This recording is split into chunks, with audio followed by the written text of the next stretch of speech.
Hey everybody. So we are on segment 4, which is in the middle of page 3, if you're following along in the booklet, and we're going to explore Blue Healer. And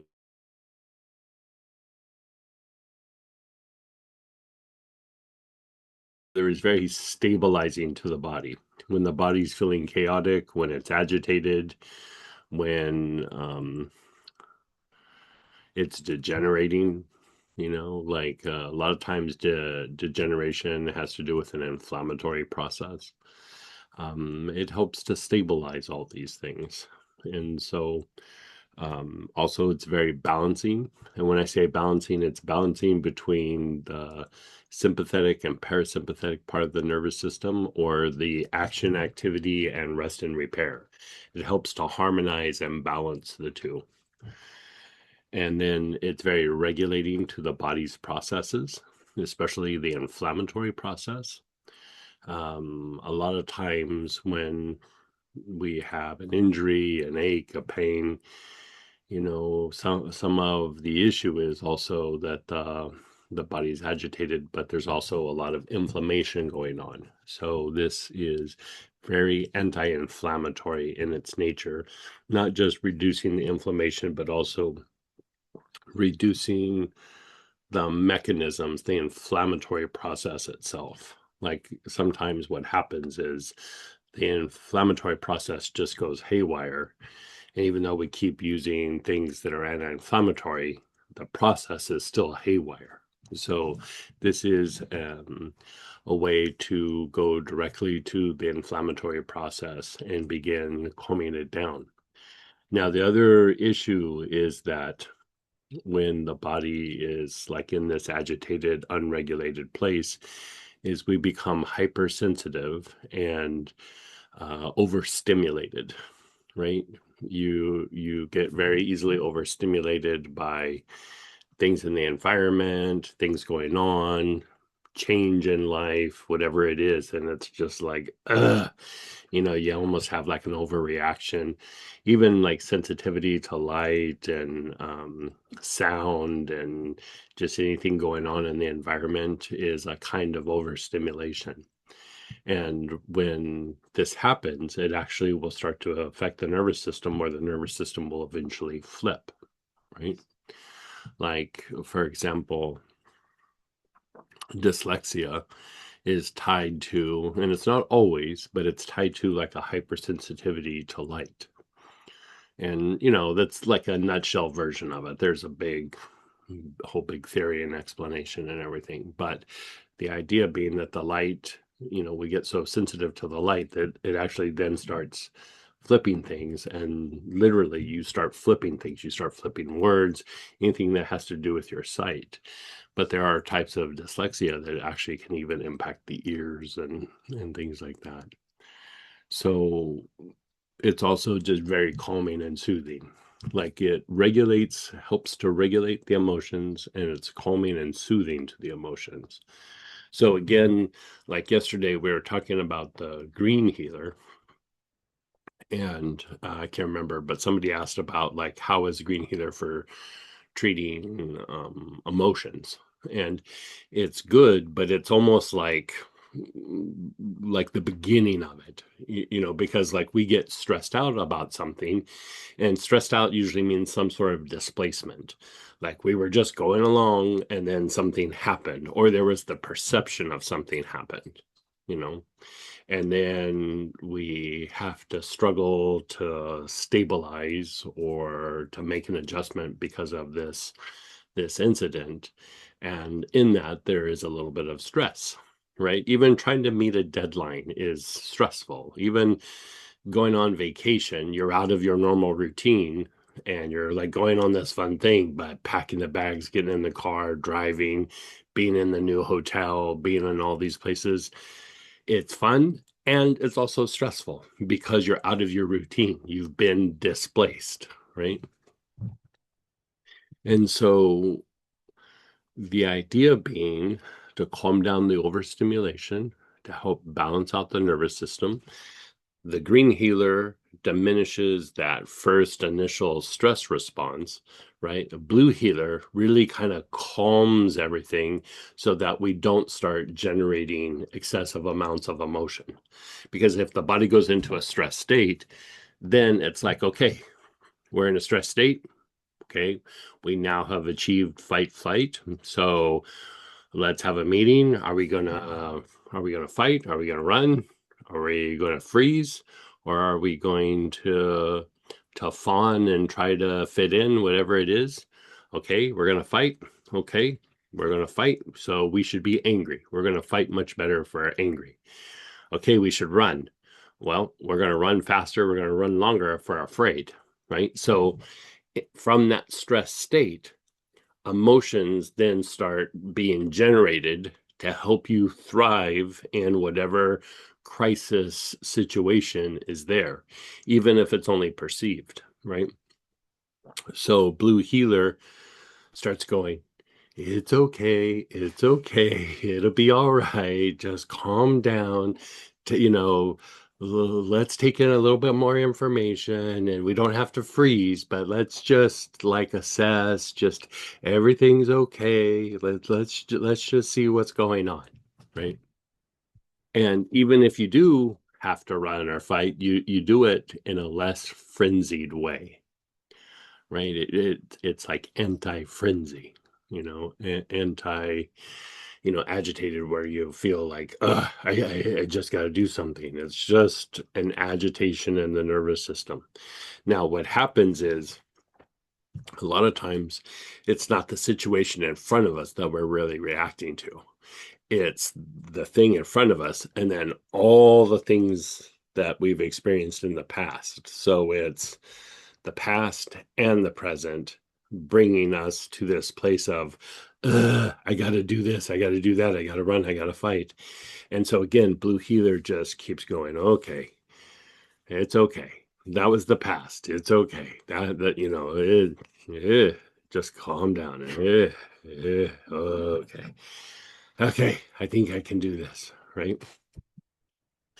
So I think I've told many stories where, I'm bouncing around doing stuff during the day, and we do long days, and we bounce from one thing to the next to the next. So we're transitioning through the day where it's like, okay, we've got this done. Now I got to get this done. I got to get this done. And so, you know, uh, I have a pretty busy schedule. And so then at the end of the day, it's hard just to go, okay, now hurry up and rest really, really, really good, really intensely. And so, like, I'm not stressed, and I'm not like freaked out or anything, but I'm a little wound up, like boom, boom, boom, boom, boom. Okay, now rest.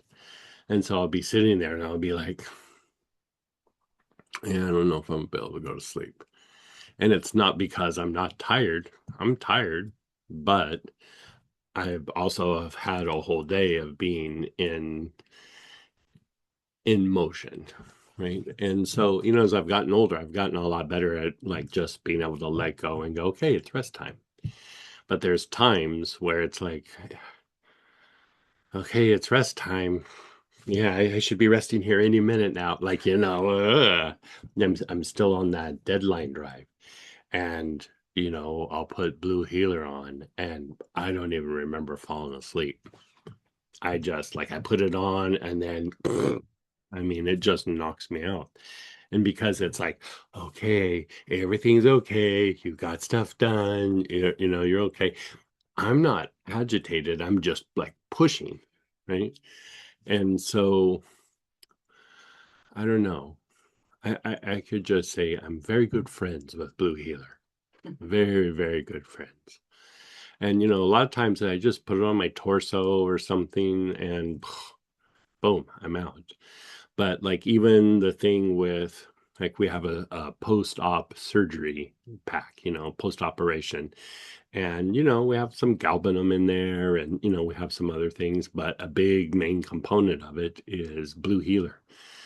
It calms the body down. It calms down the effects of trauma.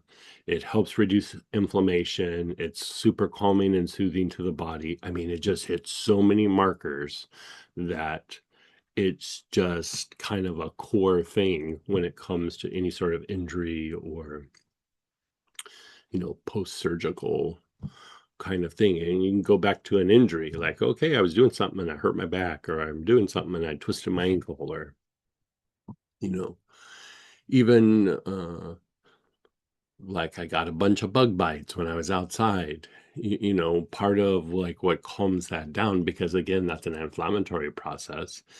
A lot of times you put like German chamomile or yarrow or helichrysum on, something of that nature to reduce the inflammation and calm down the agitation of the body.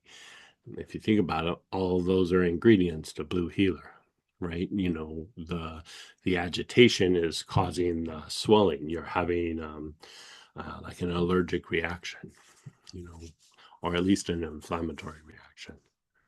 And so, uh, uh, blue healer, all the colored things are very nice, and they all do kind of different things. But I would say out of all of them, I know I go back and forth. I use violet healer a lot, and I use blue healer a lot. I think I use, wouldn't you say, probably blue healer more? I would say so. Yeah, blue healer is probably the most I out of everything. And it's just because of how soothing, calming, and inflammatory it is. If you're just trying to even slow down the aging process of the body, which is degeneration in the body, the aging process is basically the inflammatory process. The more your body's inflamed, the more that your body ages. The more you slow down the inflammation and the inflammatory process, the more that your body doesn't age. It slows down in the aging process. And so in ancient times, people would say,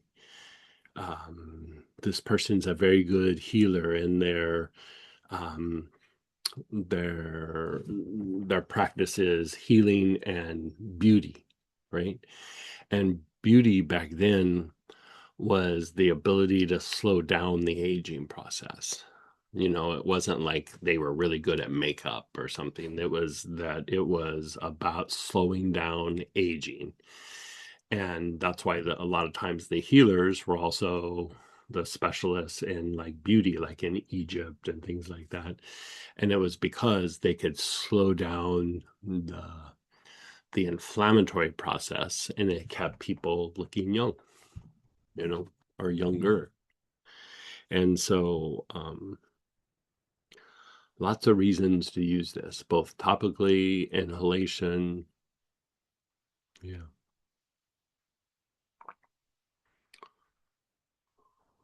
Okay. So we have the list of single oils: blue cypress, Cape chamomile, dark blue tansy, German chamomile, helichrysum, kava kava, lemongrass, mandarin petitgrain, sage, and spikenard, vetiver, and yarrow. So all of these help the body produce blue prana. It helps the body stabilize. It helps the body calm and soothe itself. It helps the body to balance, helps the body to regulate. And then the blend is blue healer. And so this thing that we're going to do right now is really about calming down overstimulation in the body, right? A lot of times when I'm doing healings on different kids that might be having some difficulties, they're hyperactive, they're overstimulated. I basically do this process right here, and it calms it right down. So pull out the oil that you're going to use.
Okay, so you're inhaling, your awareness is on your lungs.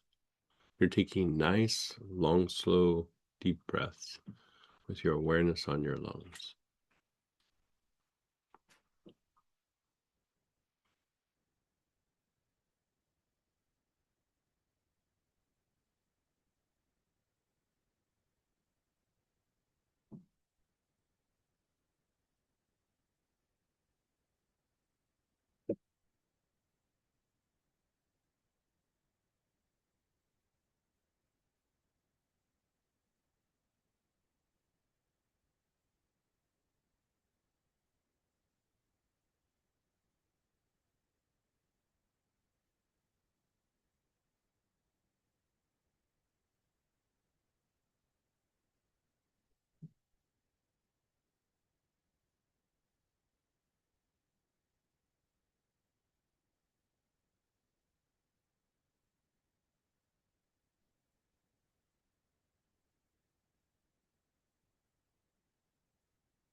Okay, just pause for a moment.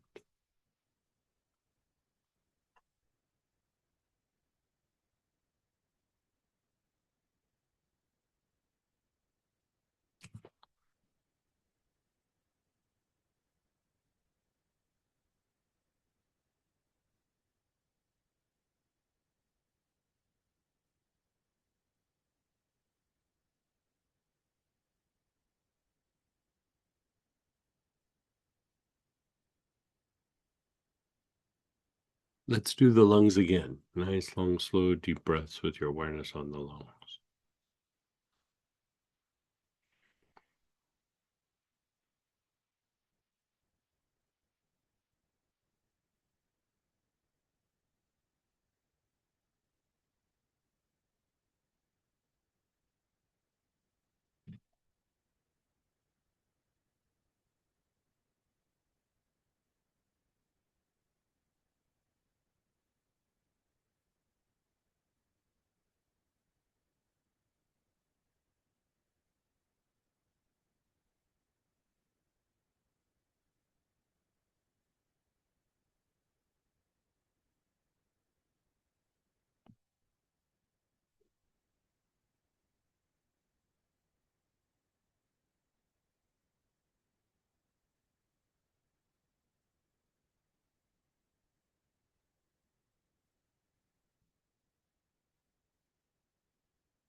And then move to your forehead. Your awareness is on your forehead.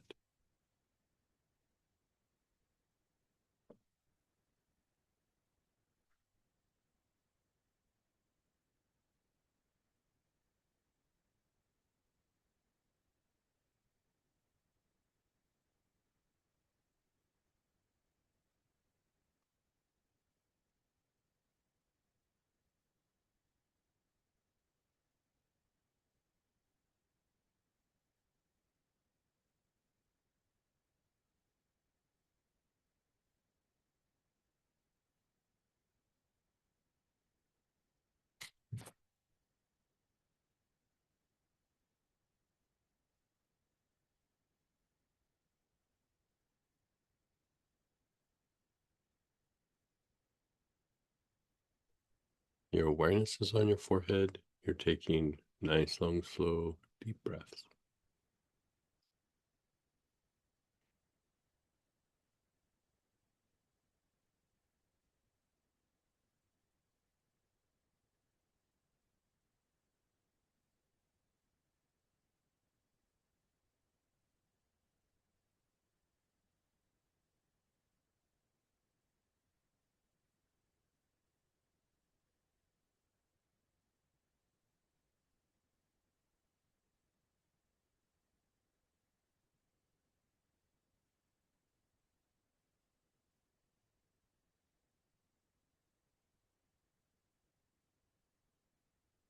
Your front solar plexus, that area below your ribs on your upper abdomen. Nice, long, slow, deep breath.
And then your back solar plexus.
Your awareness is on that back solar plexus.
From your back solar plexus, we're going to go to the Ming Men. So the low back, the backside of the navel.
Now let's go down to the perineum. So the floor of the pelvis, in between the sex organs and the anus, on the bottom of the pelvis, your awareness is there. When we're over agitated, this becomes very overactivated. This is where energy moves from us down into the earth and vice versa.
Let's just pause for a moment. Just give yourself a break. Just pause.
Okay, let's continue up to the jaws where they hinge in front of the ear.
The sides of your head. Your awareness is on the sides of your head.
Your awareness is on the sides of your head, like this whole side, like this.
Your brain. Your awareness is on your brain.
Your awareness is on your brain. You're doing nice, long, slow, deep breath.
Your awareness is on the spine.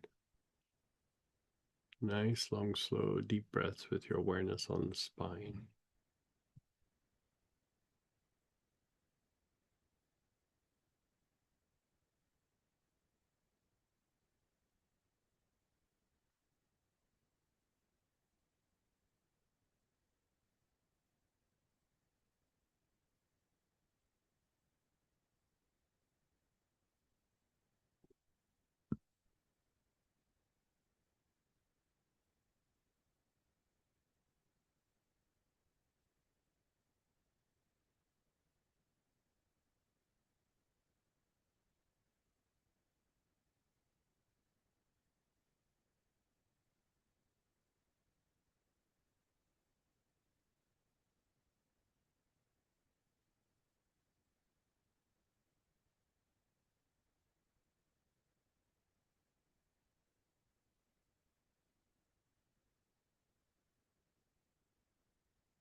And then the soles of your feet.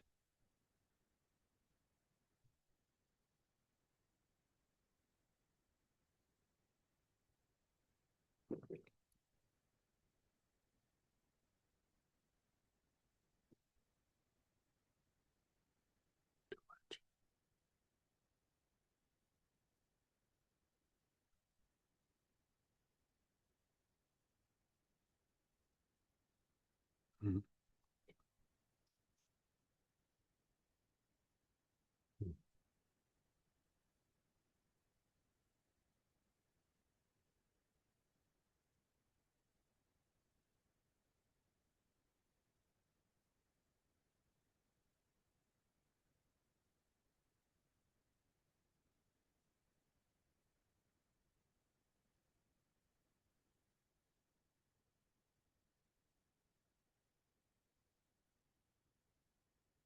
Soles of your feet.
Just pause and be still.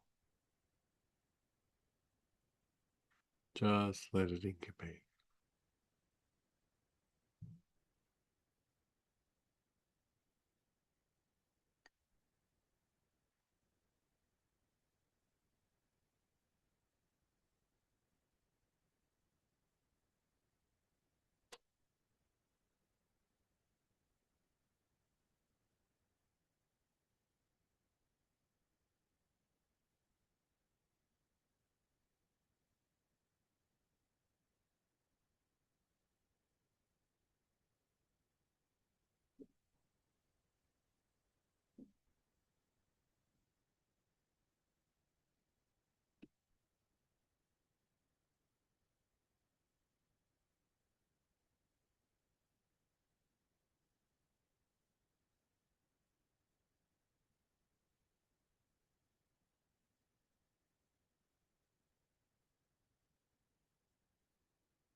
You're just being still.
Let's do that one again.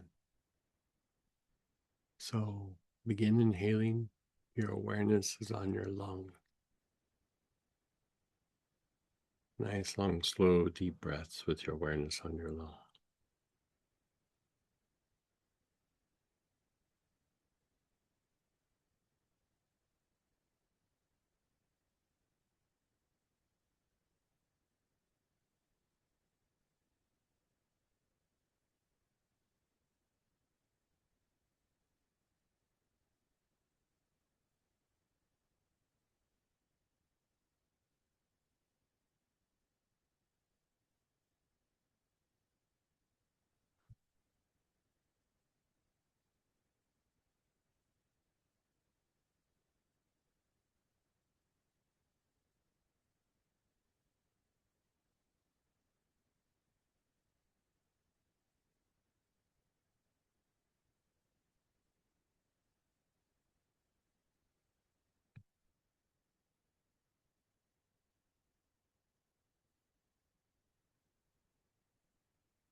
Move your awareness to the forehead.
Your front solar plexus, that area below your ribs on your upper abdomen.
Back solar plexus, that mid back area below your shoulder blade.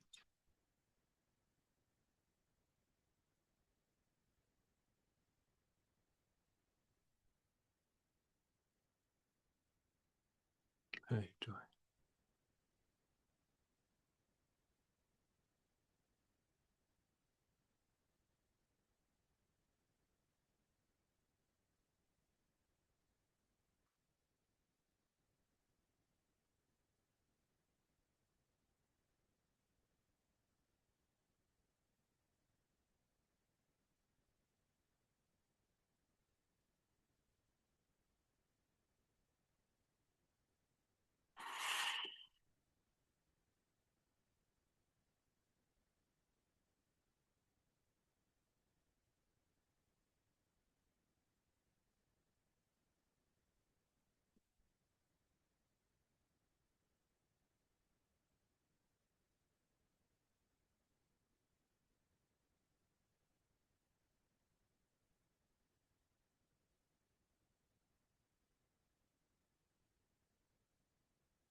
In your low back, the back side of the navel.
Now go to, are we on the okay, go to the perineum, the floor of the pelvis, that area between the sex organs and the anus, the very bottom of the pelvis.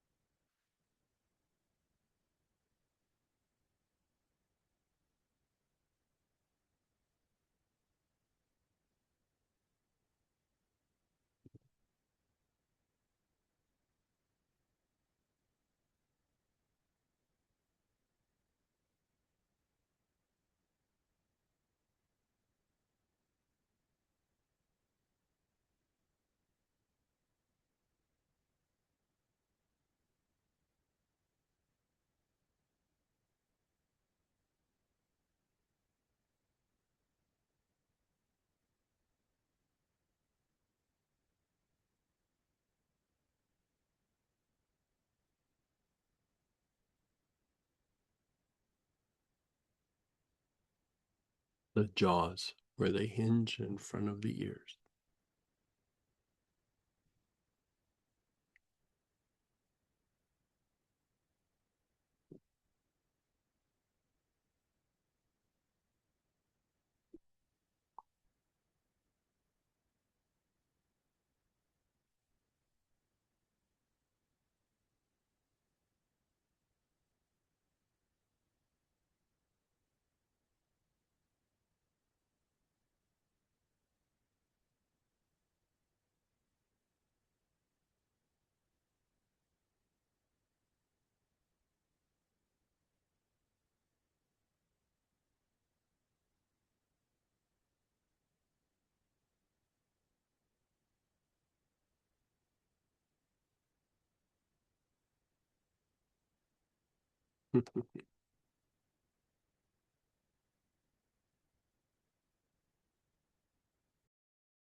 Your awareness is on your jaws. You're taking nice, long, slow, deep breaths.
The sides of your head.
The brain.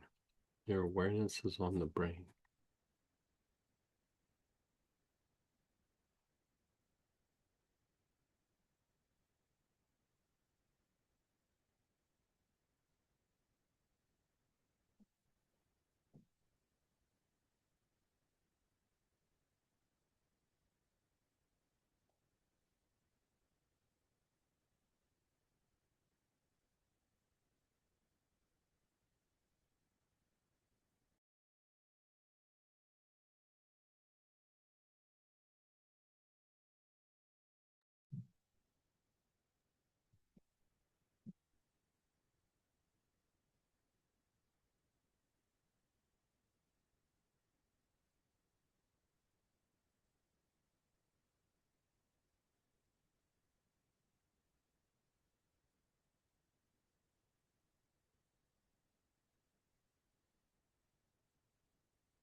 Your awareness is on your brain. You're taking nice, long, slow, deep breaths.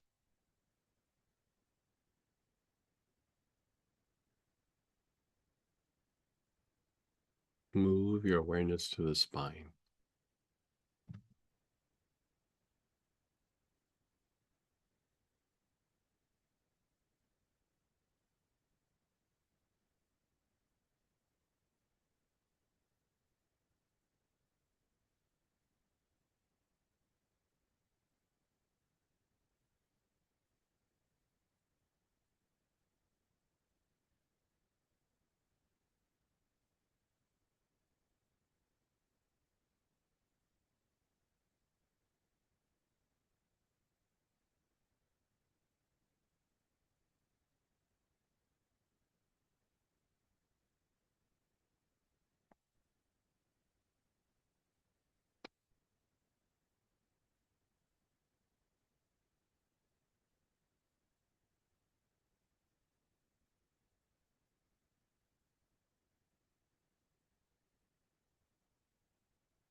Soles of your feet.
And then pause and be still.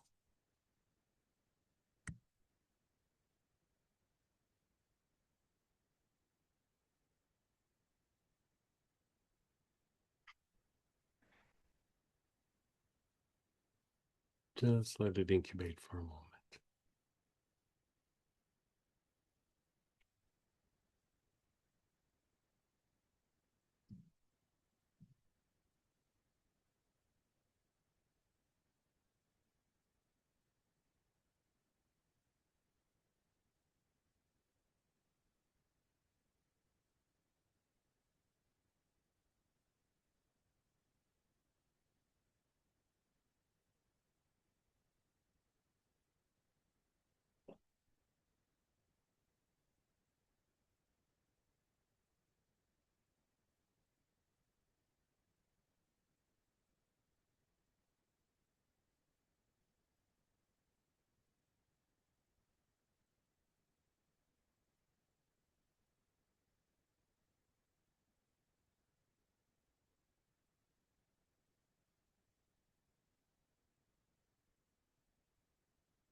You're just being still.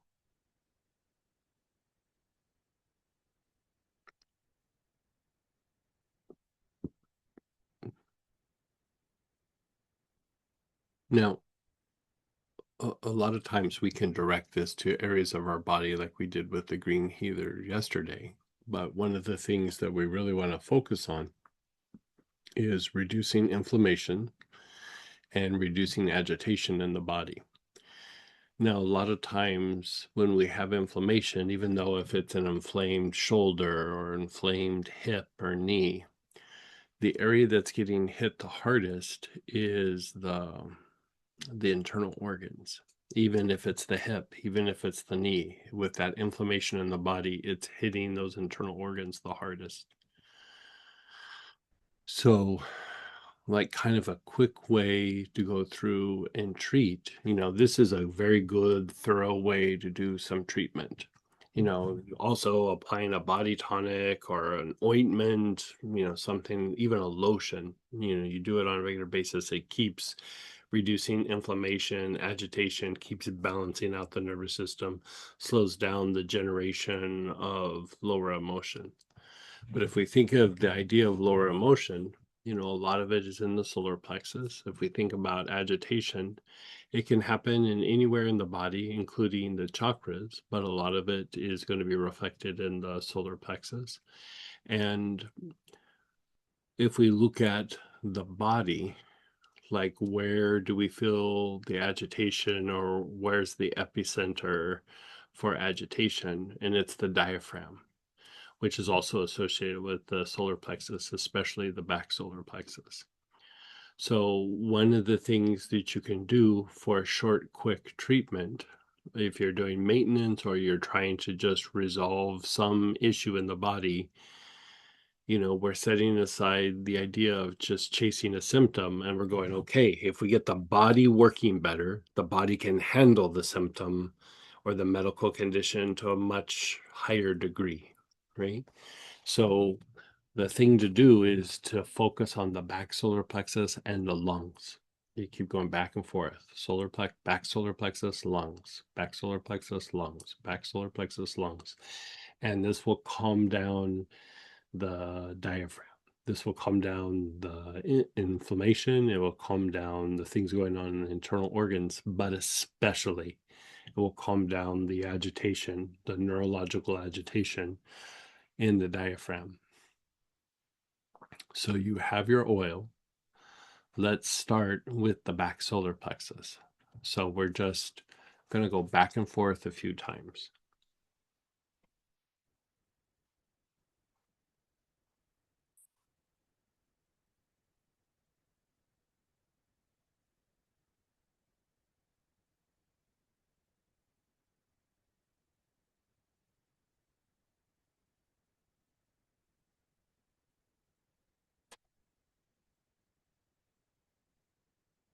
Your awareness is on your mid back area below your shoulder blades.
Go to your lungs.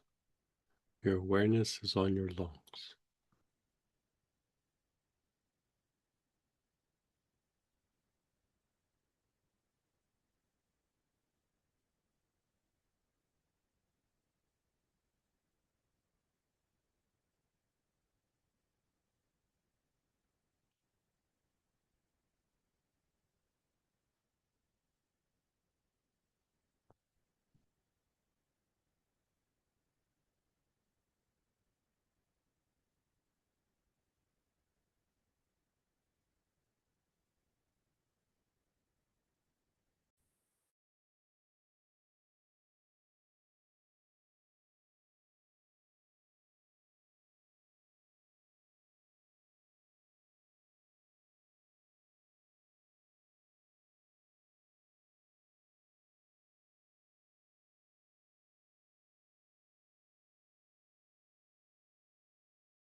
Okay. And then just pause and be still.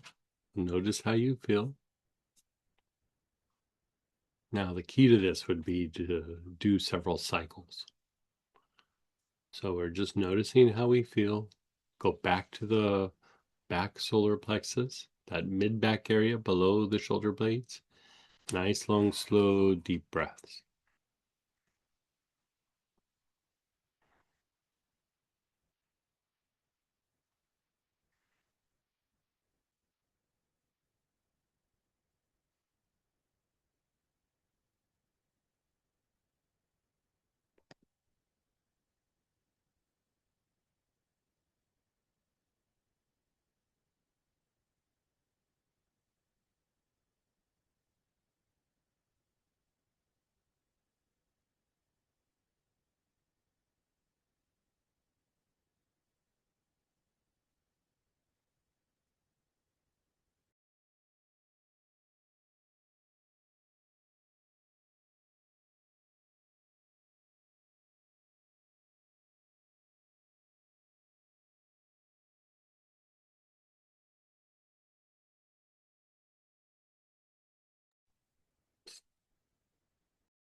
And then your awareness is on your lungs.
Okay, then pause and be still.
Let's do that again. Back solar plexus,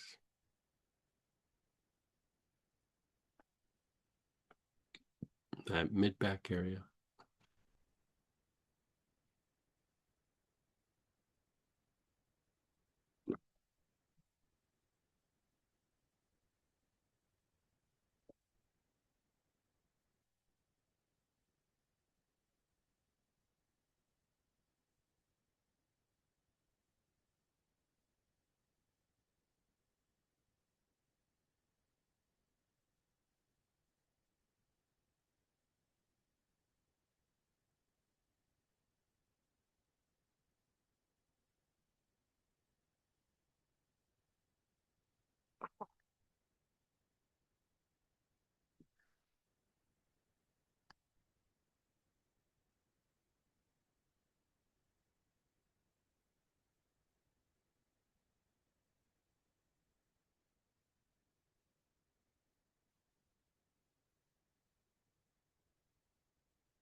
And then again, the lungs.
Just pause and be still.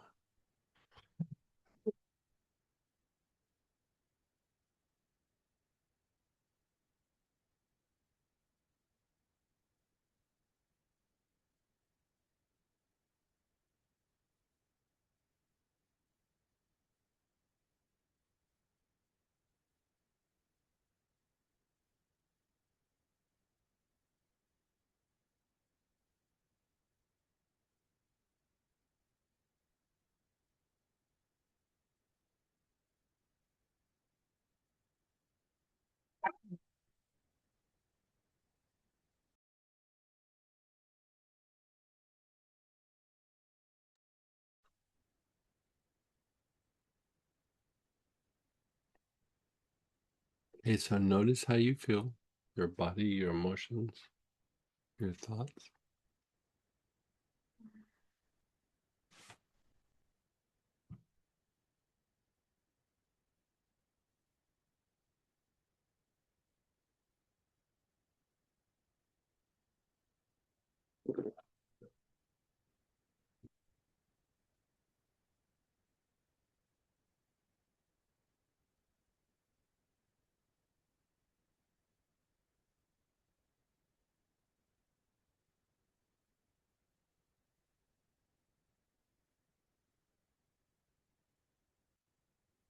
You're just being still. Let it incubate.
Okay, let's go ahead and share, ask questions. You can unmute yourself, you can type in.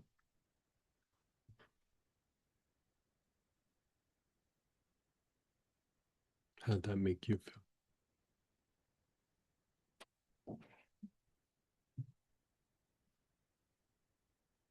Nice and chill. But the last part with the back solar and lungs, that was really nice.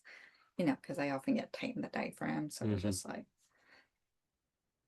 yeah, feels like everything leveled. So when you think, like she brings up a good point, like when you feel tightness in the diaphragm, a lot of that is more neurological than anything. Like the nervous system is in an agitated state. So you just keep calming it down, calming it down, calming it down. Yeah. Yeah, I do it for my diaphragm like all the time. Well, and I always thought it might be like back heart and then lungs for that, but it really made the biggest impact with that And the back solar solar. plexus, Yeah. the back solar. Yeah. Somebody shared the breath deepened on the last step. Oh, nice. Yeah. Someone said, not awake enough to comment. Lovely. Thank you. I know, huh? I think it's going to be a day of that because next we have Violet Healer and then we have Pink Healer and then Protective Webs. It's going to be a day of, you know, maybe not quite napping, but very chill. Yeah, that's Yeah, I very, told her. very chill.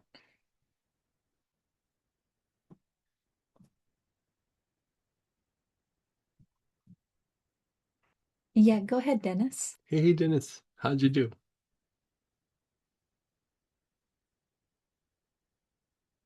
Let me see if I can help you here.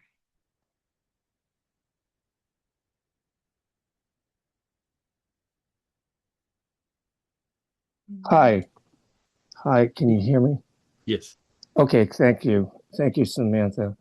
As the uh, technique went along, I started to feel more relaxed. And then doing the diaphragm uh, protocol, I started to have more belching and more difficulty breathing. So, More difficulty breathing? yeah, more anxiety coming up. Oh, Um, Also, I asked before, I have a strong family history of stomach cancer, both of my right. mother and father, and my body's own um, endoscopy showed too numerous to count stomach polyps. So Okay. we were talking about, is it diaphragm or is it stomach, liver, gallbladder? Right, So right. I don't know if what happened today uh, provides more info or not. Okay. Well, I mean, I like the idea of you using Blue Healer either inhalation or like topical on the abdominal area just to reduce inflammation and slow down the processes. Because like when you look at like even like a polyp or any sort of chaotic growth, it neurologically there's like an imbalance in the nervous system for that to even be able to happen. And so the more we keep calming things down, I'm not sure why you got anxious though. Like that one's a little bit of a mystery, but that the belching happens makes sense, because you're relaxing the diaphragm and it's starting to deepen the breath a little bit and but then you started having breathing difficulty and there's no history of like COPD or emphysema or anything like that. Yes, my body deals with asthma, severe asthma. So asthma. Um, okay. I think continuing this will work, will help. Yeah. I think it's like I'm on the verge of a breakthrough. Yeah, and I think maybe we need to do some things to help with the asthma. So, yeah, we'll communicate about that here shortly. Real good. Thank you. Okay, you're so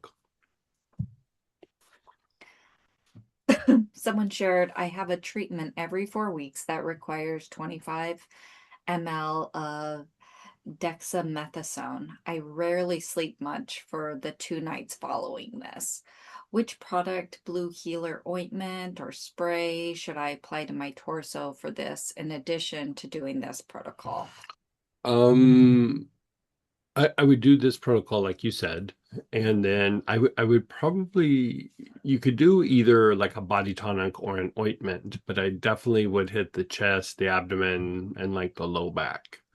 Um, for me, like when I'm feeling wound up, like I'll splash a little bit on my abdomen and then, cover the back, the best that I can, and that usually will calm things down.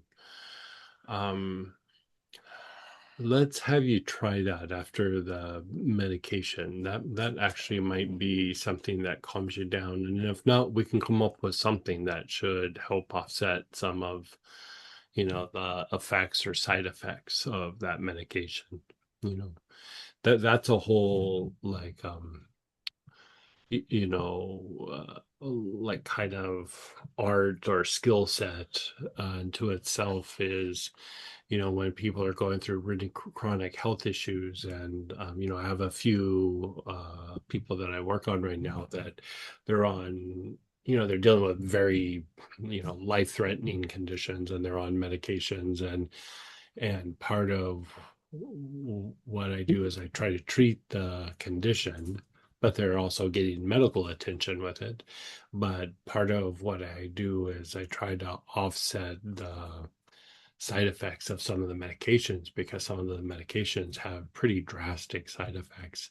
And if you look at the idea of side effects with medications, it's the imbalance that it happens with the nervous system. they're stimulating certain processes or sedating certain processes, and it throws the nervous system out of whack. And so we just kind of keep always bringing balance, which doesn't diminish the medication, but it diminishes the side effects of medication. And so there's this one person in particular, she's on a med that she'll be on for the rest of her life. And, the doctors are always like, oh, there's very severe side effects. We have to kind of come up with strategies on how to handle that. And at this point, she has experienced none of the side effects. And the doctors are stumped. But, she also doesn't say, we're using oils and doing healings but they say by this point she would be experiencing some of the more severe side effects, and she hasn't had any of them. And it's just because every time we talk, we work on, okay, where's the nervous system at, bringing it back to balance. And it does take effort. It's not just like a one and done. Like it's a constant, like, maintenance approach and prevention. And doing so, she's got a great bill of health, and um you know not having any of the side effects. I mean, that's like a game changer for her. So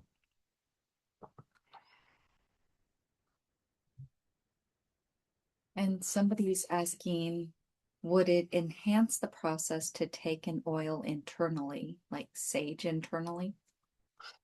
sage isn't the best thing to take internal. Like if you were to take sage internal, it would need to be Spanish sage.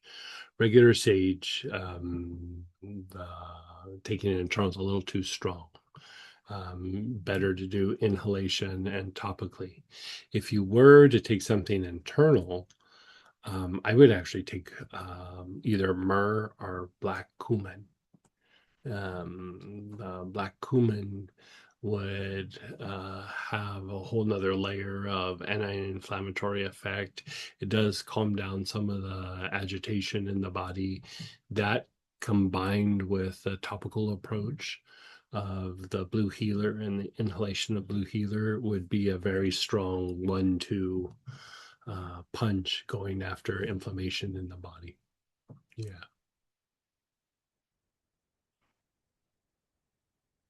And I'm just sitting here starting to yawn, and I love how, like we do the process and then you're like still, and it like you can feel it keeps working. Yeah, oh yeah. Even like a half hour later, you're like, I'm feel very nice. you know. Yeah.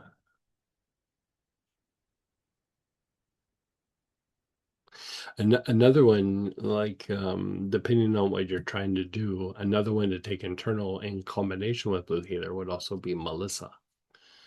Tarragon could also work, but Melissa, calming, soothing, has anti-inflammatory properties, not quite like the black cumin, but very soothing to the nerves and helping to reduce agitation in the body.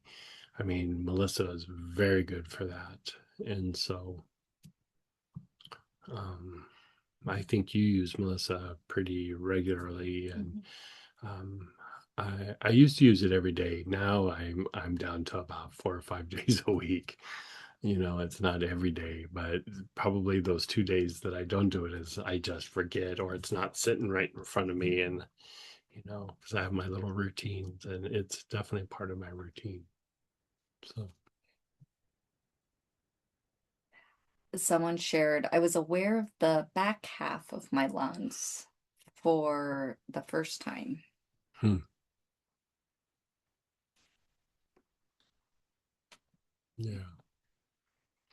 Yeah, the lung diaphragm thing, back solar plexus, you know, I go at it from different angles sometimes, but just to keep on that, whenever I have like a new patient or something, that's the first thing I do is I go through and I evaluate the diaphragm.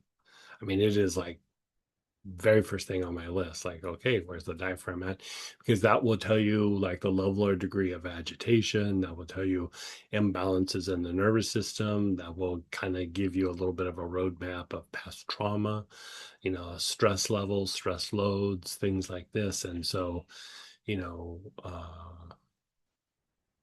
the diaphragm is one of the key areas to treat. And even in some of the like more progressive and I don't know, like body work where they get in and they do fascia, like the diaphragm is like if they can unwind the diaphragm, the rest of the body unwinds. And so there's these different therapeutic practices where, at least in the old days, like after a while, they got a little bit more refined with it, but they used to just brutally go after the diaphragm and try to open that up. And then they would start doing other treatments because, keep in mind that when the diaphragm's tight, your spine is tight. Like there's no separation. Like you could say that whatever's going on at the diaphragm is reflected in the spine. And so if you loosen up the diaphragm, the spinal muscles loosen. If the diaphragm tightens, the spinal muscles tighten. I mean, it is a 1-2 thing. And then when you open up the diaphragm, the spinal muscles relax. It reduces the agitation in the spinal cord. And so it just has this cascading effect through the whole body. And so treating the diaphragm is incredibly important. And kind of the best way to go for the diaphragm isn't just to be like, okay, diaphragm. It is doing you could do like a thing where you go, okay, I'm gonna be aware of the diaphragm, but it's kind of hard, and the diaphragm is still a reflection on the bronchioles and the lungs, and it's still a reflection of the lower emotions and the back solar plexus. And so you could throw in a little bit of like, okay, body awareness, I'll be aware of my diaphragm, but the lungs and back solar plexus, just going back and forth with that, quite effective. Sometimes when I'm using other oils that are more respiratory oriented, we'd go back heart and we'd spend times on the lungs and the throat minor, and a little bit of a different approach, but still the same idea. Here, you're really just trying to calm down the agitation in the diaphragm and the respiratory tract. So, yeah. Okay. So I think we're getting pretty close to the Sunday Secret Space. So how about we'll break for lunch and we're going to go to the Sunday Secret Space, and it is Father's Day. So we're going to do a meditation about activating the crown and the aspect associated with the father, or the masculine aspect. So it is tied to expansion. And so, yeah, join us if you can. It's about a 20-minute meditation, and then we will come back at 1:30 and we will start doing Violet Healer and the oils that generate violet prana in the body right after lunch. So we'll see you at 1:30 Central Time, unless I see you at the Sunday Secret Space in just a few minutes. No. Maybe give me a minute. I thought you were just letting me in a minute. Hey, everybody, let's come on back.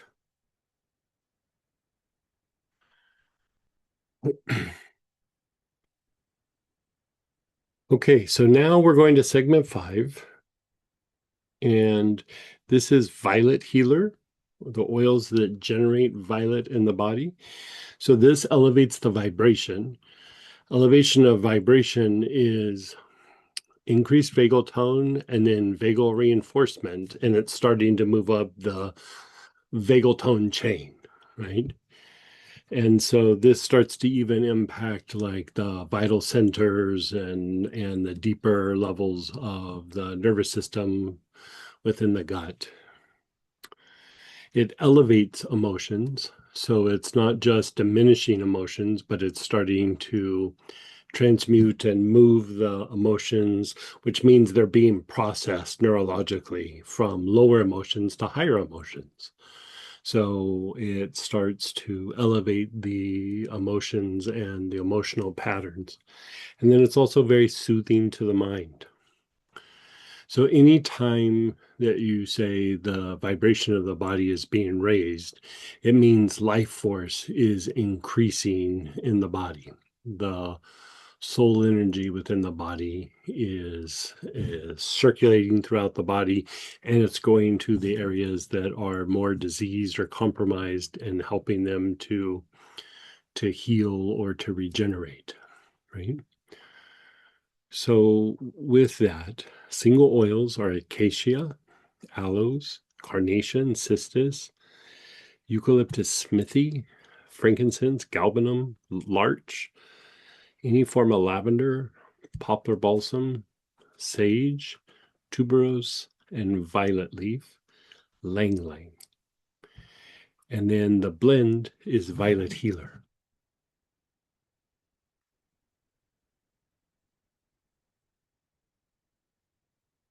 So pull out the oil you're going to use.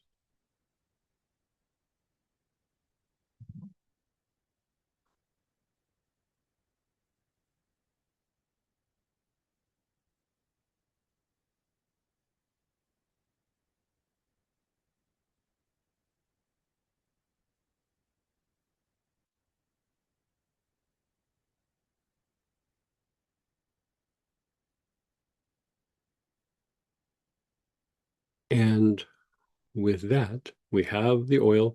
We're going to work a pattern first for the action activity part of the nervous system. And then the second application is for the rest and repair part of the nervous system.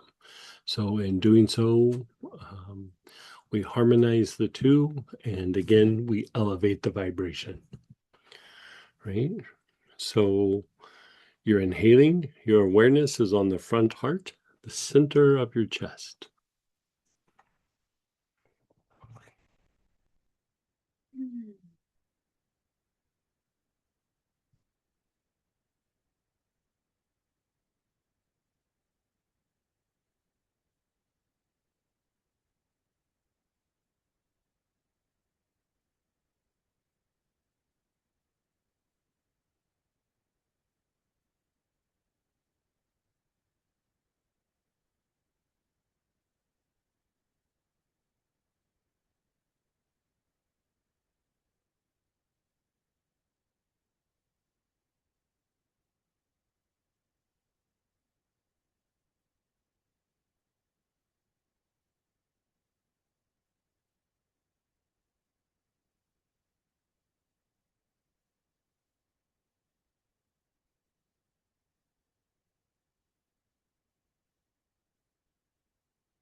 Move your awareness to the back heart, that area between your shoulder blades.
Your awareness is on the forehead. Nice, long, slow, deep breaths.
Then the back head.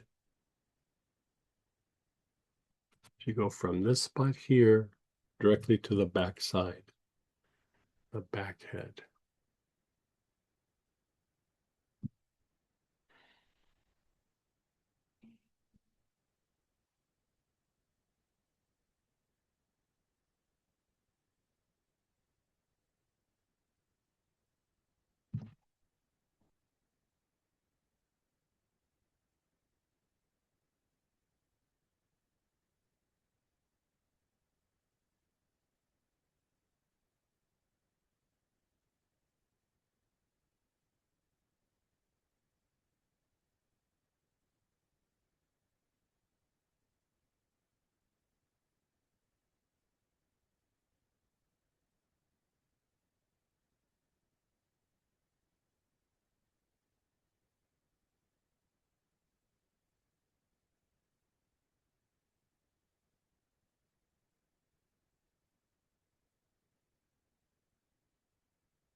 Just pause and be still. Just completely let it go.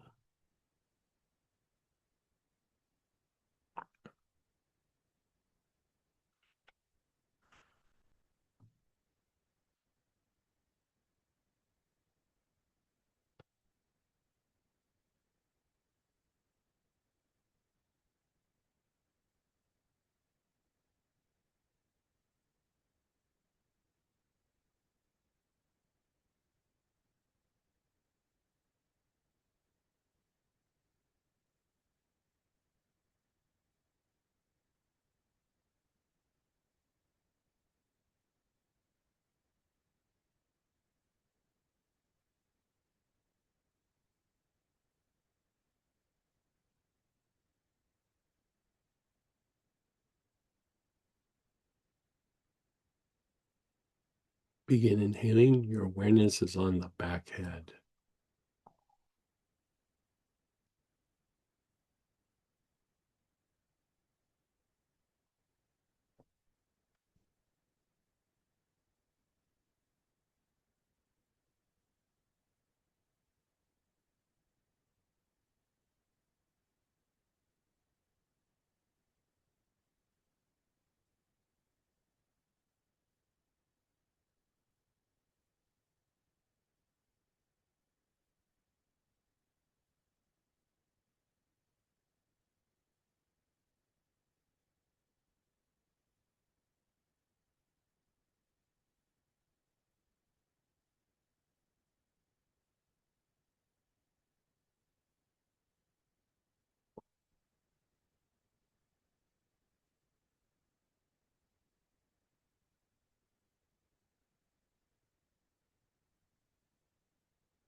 Mhm.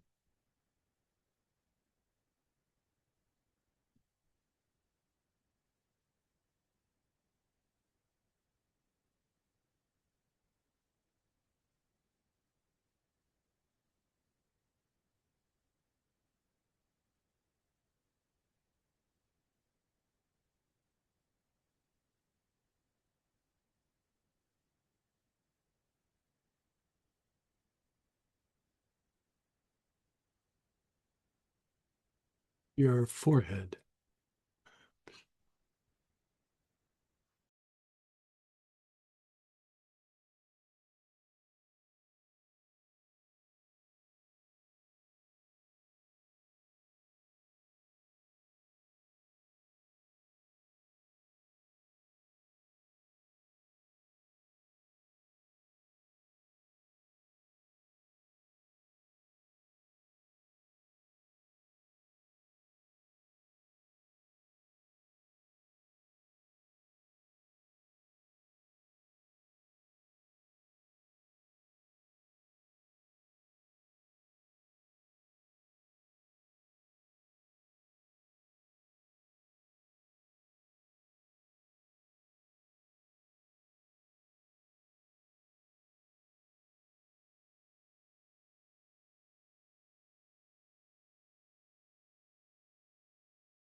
The back heart.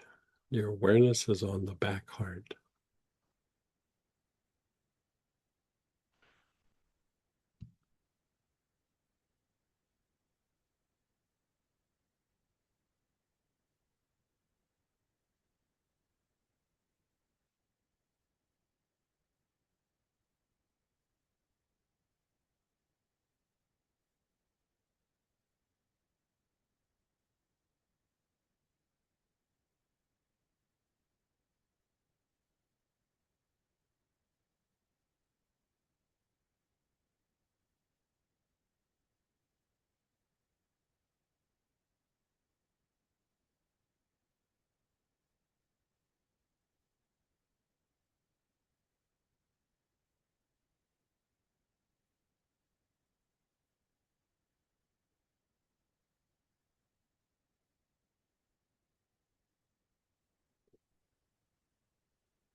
Your awareness is on the back heart. Move your awareness to the front heart, the center of your chest.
And then just pause and be still.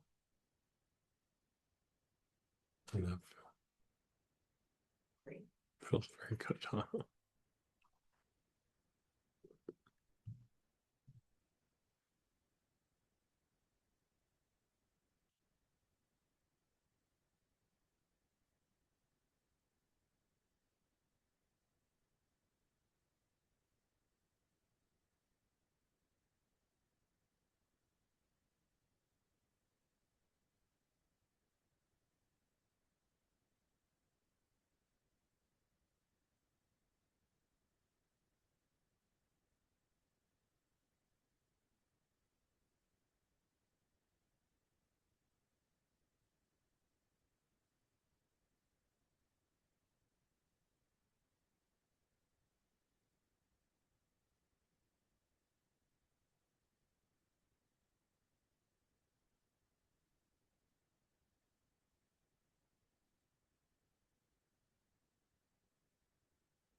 Okay, we're going to do it again.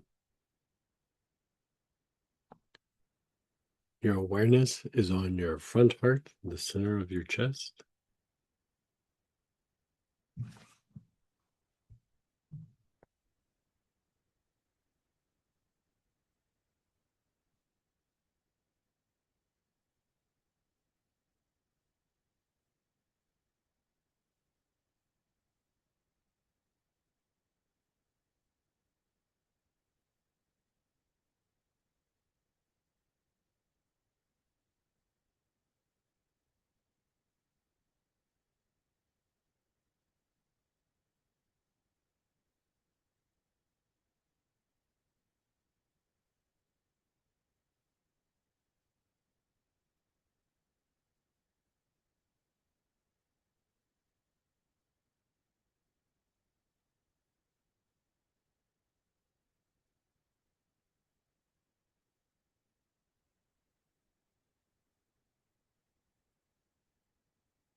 The back heart. Your awareness is on the back heart. Hmm.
Your awareness is on the forehead. You're taking nice, long, slow, deep breaths.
It is my first day.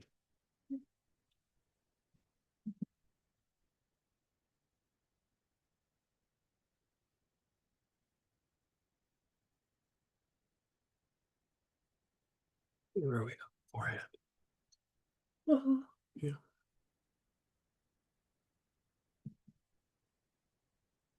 And then move your awareness to the back head.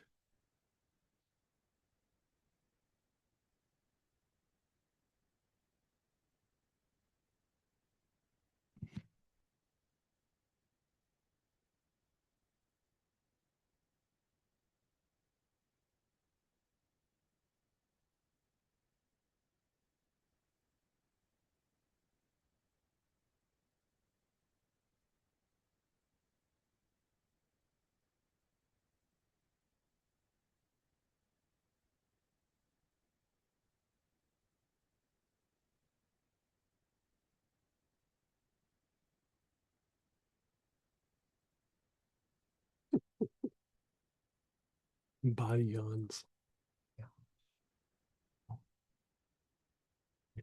Okay, so go ahead and pause and be still.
Just being still.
Okay, beginning healing again. Your awareness is on the back head. Nice, long, slow, deep breaths.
Your awareness is on your forehead.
Your back heart.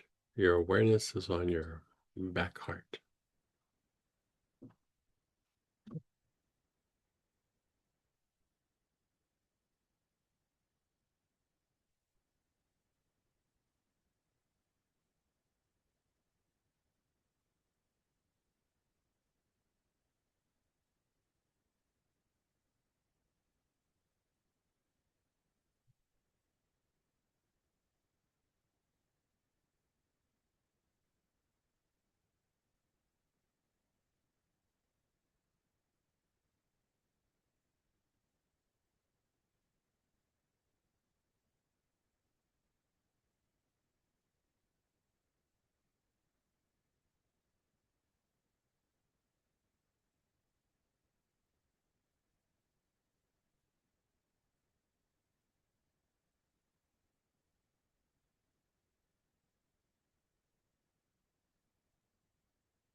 And then the front heart. Your awareness is on the front heart.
Your awareness is on the front heart.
Just pause and be still.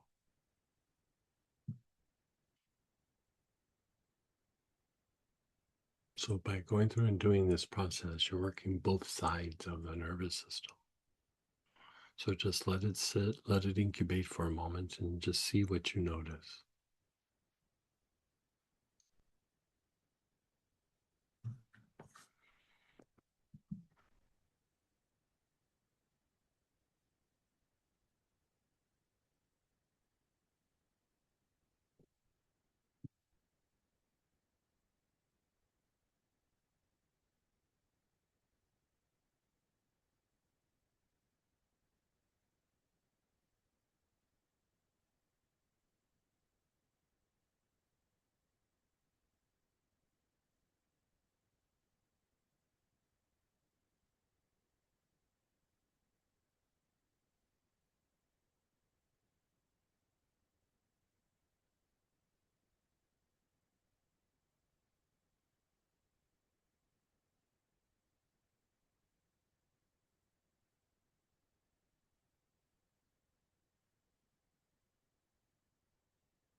Okay, how about we share experiences, ask questions? We're still going to do a little bit of a practice, but let's just see where you're at and let's process what happened.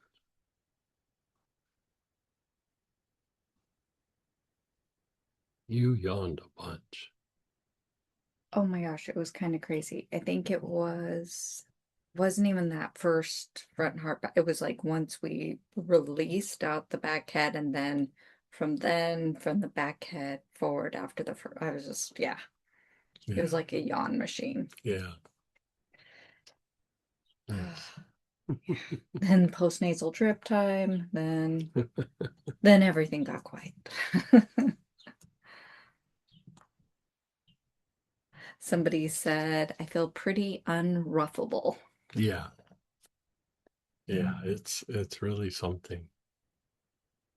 This is also great to do before meditation, prayer, deep healing work, anything of that nature, just because it elevates the vibration. And so when divine energy comes in, it's like the body is able to utilize it or harness it more. You know, when we're in a more dysregulated state, even though we're meditating and praying, the effects really don't take hold very well because the body is in that agitated place. And so even if we have a temporary feeling of it dissipates quite quickly because the body can't hold on to the energy or to the shift.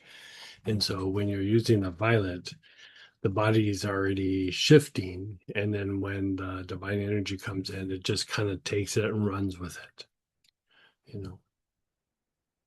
Yeah, that when we were still at the end there was that feeling of, oh, I could meditate right now. I almost felt meditative already, but yeah.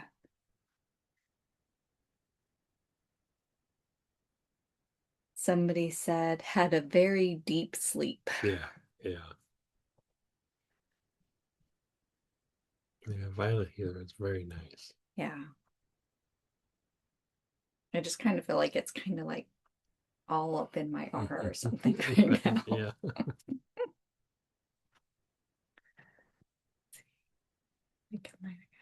Sure. It felt like internal body work. Opening, opening, opening. Oh yeah, that's a great way of putting it. Internal body work. Yeah, I like that. Like I don't know, like this corresponds, but it's not because of an essential oil. But so many years ago, I used to be around a particular guru, and you know I would like manage the stage and kind of keep a perimeter around him, and also would take him like his cups of tea, and you know if he had a snack or something like that. And so you know I was always around in the background, and so you know I would make him tea and he would drink some of it and then he wouldn't drink all of it, so I would do this thing where I take a big giant water bottle and everything that he didn't drink I would just keep pouring on the water bottle. And you know, every time I saw him, I would do this. And, you know, he would sometimes touch the tea and sometimes he'd drink it all and, you know, whatever. But, you know, here's this very developed soul drinking tea. And if he didn't finish it, I poured it in the bottle. And so my go-to trick was um, I would pour it in a bath. So, like, I'd make my salt bath and whatever, and I'd pour, you know, a good portion of the bottle in the bath, and then I would sit and soak in it.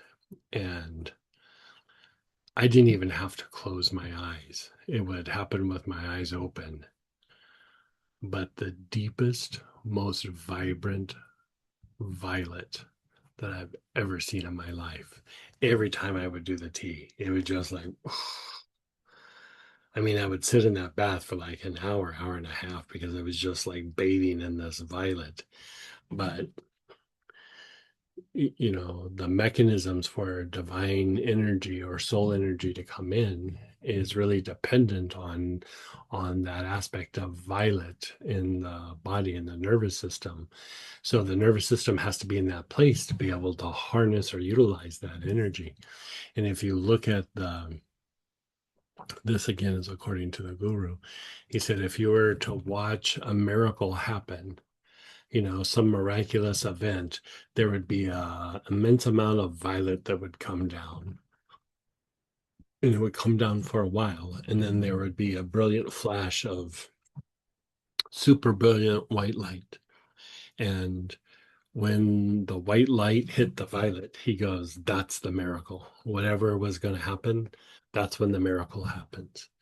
And so what he would say is if you want like miraculous healing, or you want some substantial shift that's outside the normal way of thinking and whatever, he goes, fill your body with violet and then pray or meditate or invoke or do whatever you do.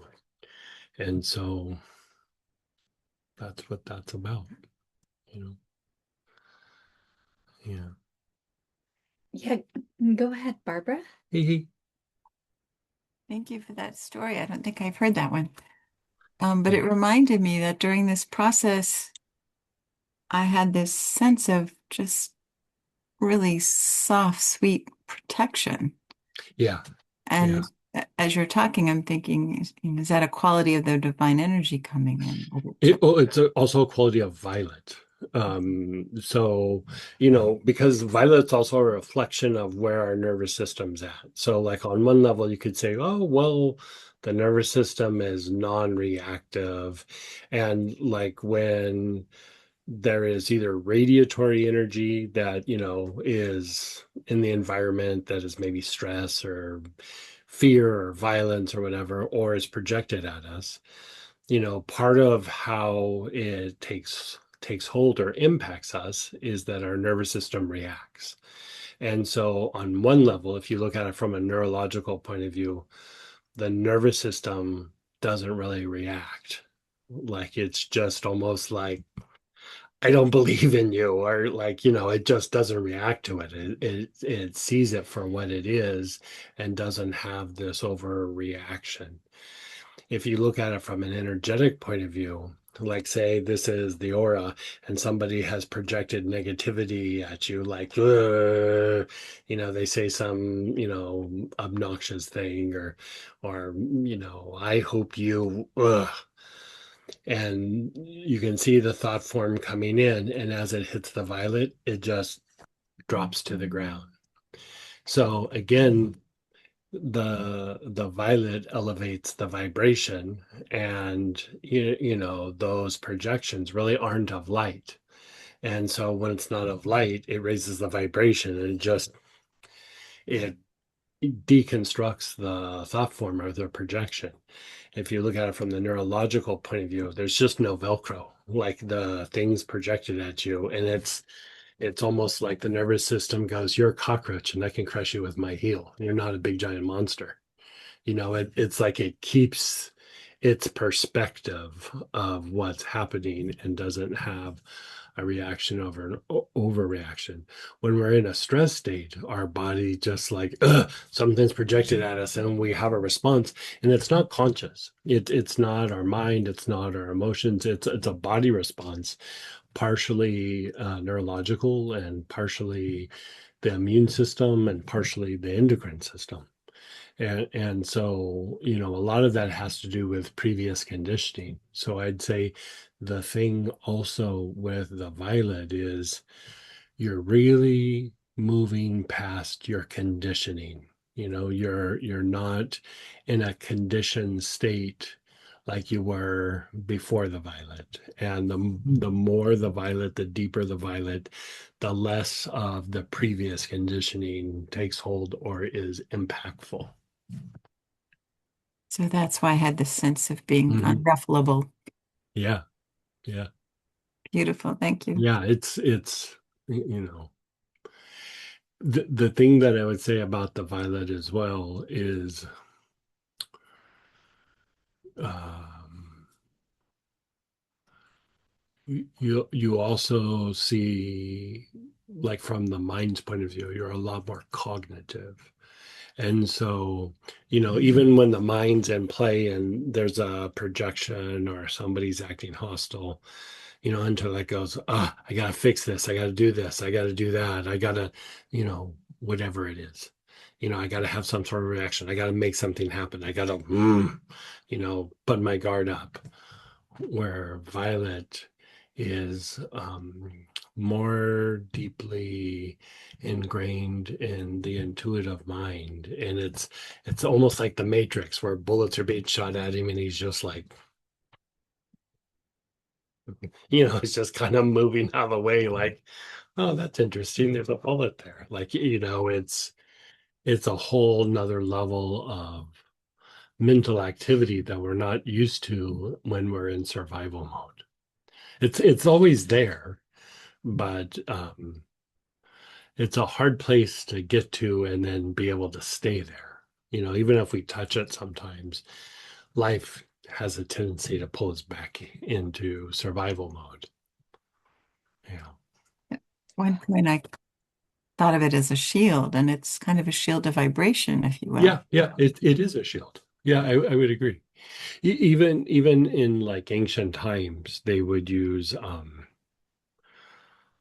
like amethyst would be considered like a kingly stone. Like, a king would wear like a big chunk of amethyst, or they would have amethyst, stones around them. And it's the same idea. They're protected, but they're also able to see, perceive, and direct, not from a point of fear or survival, but from more of that intuitive, strategic part of the mind that has a much greater level of depth perception. A lot of our normal everyday mind kind of just sees things right here. I got to do this. I got to do that. I got to make this happen. I got to, where that aspect associated with Violet sees how things play out and sees how things unfold, and it's almost like you can direct something, setting up a series of reactions, or that's where I want to end up, and you start moving in that direction. It's a much greater level of depth perception, and in a way, in both in Kabbalistic and Buddhist practices, it has to do with like in the enhancement of the perception of time. And it's not like time like it's 12 o'clock, but like time and how things play out rather than just the things that are in front of me. Wonderful. Thank you. You're so welcome. Someone's saying and asking, among the multiple oils I've used, I feel calm with eucalyptus more than others. Any specific reason? Hard to say. I mean, eucalyptus is always good for deepening the breath, and the breath is tied to bringing a deeper level of calmness to the nervous system, to the respiratory tract, that then eventually helps to regulate the nervous system. And it's also a little bit clearing to the mind. So probably for those reasons. Is it equal to use the Violet Healer Kit? Or is this equal to using the Violet Healer Kit? The Violet Healer kit's probably a little stronger. Yeah. Because you're putting body tonic on and you're rubbing stuff on your feet, and you're, like even here, you can rub some of with those that have the Violet Healer rollerball. You can rub it on the base of the skull. If you just have a single oil, take a few drops and then rub it into the base of the skull. Put it on the thumb webs, and it would deepen the effect. Yeah.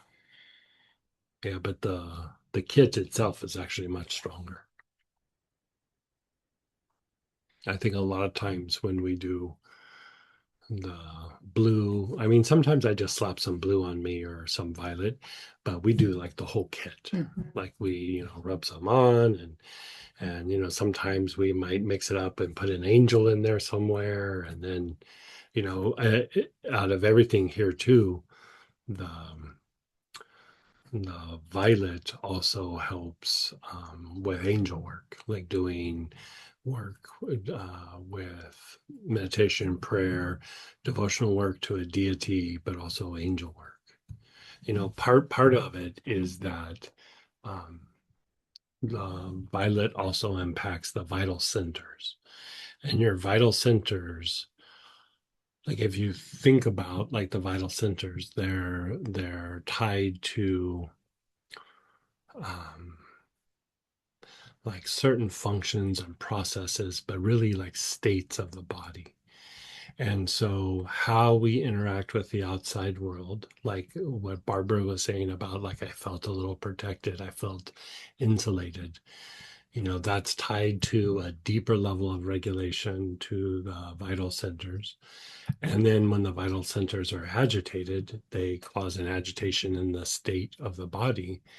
And a lot of times when we look at the idea of root causes of very chronic um, disease in the body, a lot of the root cause starts with the vital centers. And it's just another way of saying the state of the body. And if the body is in an agitated state, it means everything, all the body systems, the emotions, the mind, everything is going to be agitated.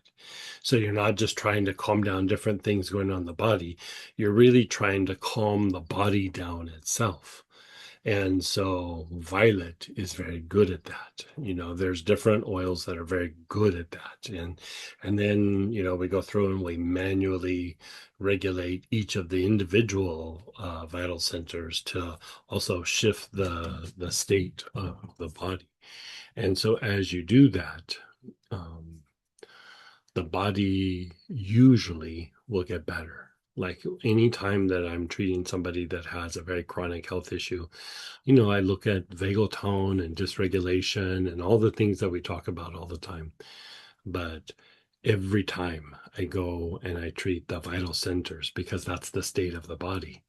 If the state of the body is off, it's going to produce cancer. It's going to produce, you know, multiple sclerosis. It's going to produce, you know, whatever chronic health issue you can think of.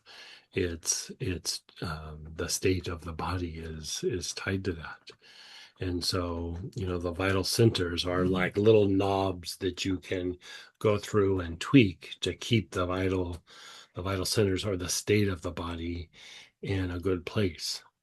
Most people walking around, I mean most, the vital centers are, or I should say the state of the body is in a more negative place than a positive place.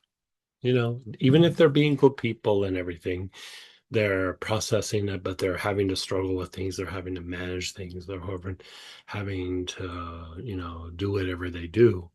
But if you looked at the state of the body is in some sort of an agitated state.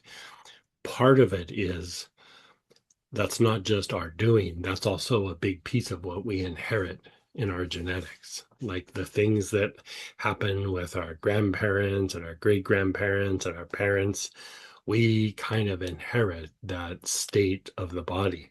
And scientifically, mystically, we've known this for a while, but scientifically, they're actually starting to be able to prove that idea. And the more that I would say we have an understanding of it, the better we get at treating really chronic disease, you know, which translates into longevity and slowing the aging process and deeper levels of sense of well-being and more organized mind and potentially even enlightenment. So Yeah, let's yeah, do it. no.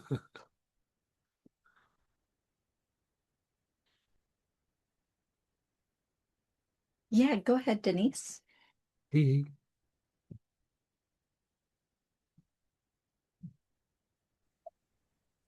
I wanted just to ask a question.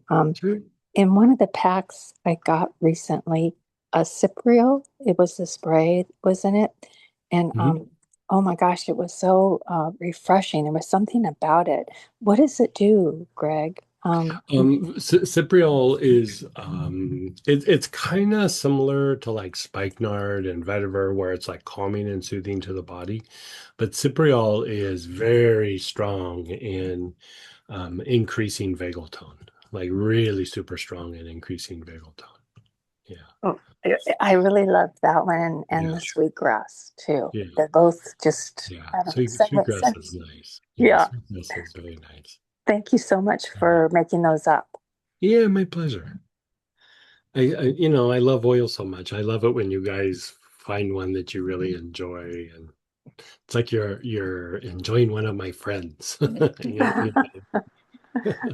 Oh, trust me, those friends have really grown from when I Yeah, first started with you guys.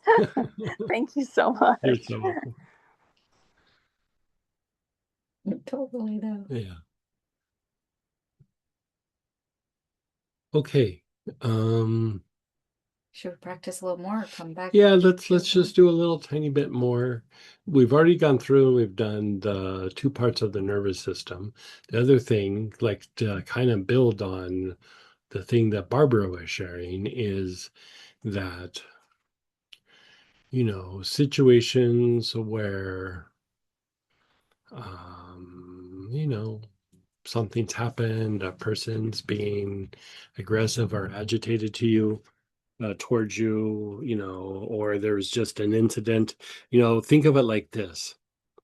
Violet helps you to not be a prisoner of the past. Like it really helps to let go of the conditioning. And so different things, different oils and different processes are releasing or shifting different aspects. But if we want to go and just visit a situation and go, I don't want to be held hostage by this situation anymore, right? Be it that it's emotions or the event or the trauma, or a lot of it here is conditioning. Like if we go back to Joe, he walks up to me every day and stomps on my foot. And then after a month, he stops. But every time I see Joe, my foot starts to hurt and I start getting tense and I start thinking, don't even start thinking about making a move towards me. A year goes by, 2 years goes by, 3 years goes by. You still think about those things when you see Joe, and he was just having a bad month, you know? And some of those responses are tied to the conditioning of every day for 30 days. I was in pain. He stomped on my foot. Ugh. So how do we let go of that? Like we talked about at the beginning of the day yesterday, some of that is the emotion. Joe is so angry that that act has some emotion tied to it. But still, the after effect of Joe doing that is conditioning. And so we want to undo that after effect, right? So think of a situation.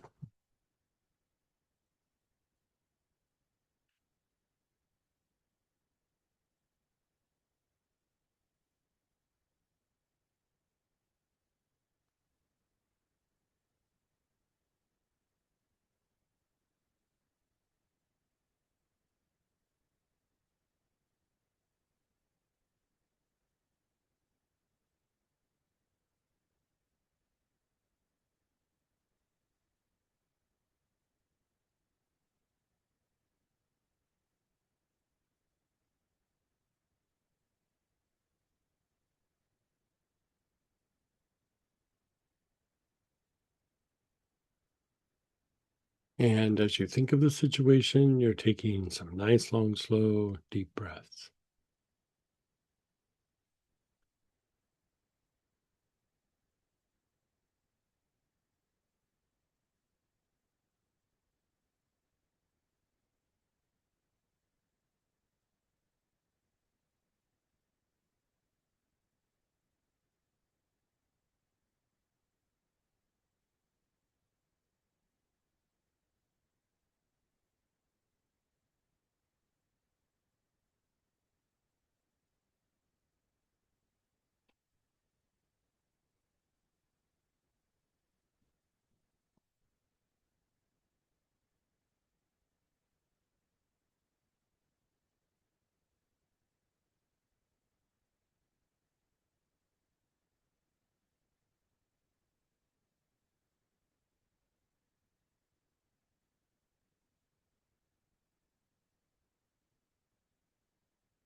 And then pause and be still.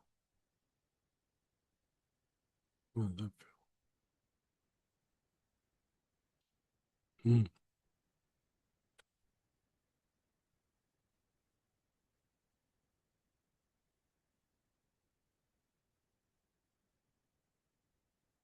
What was it?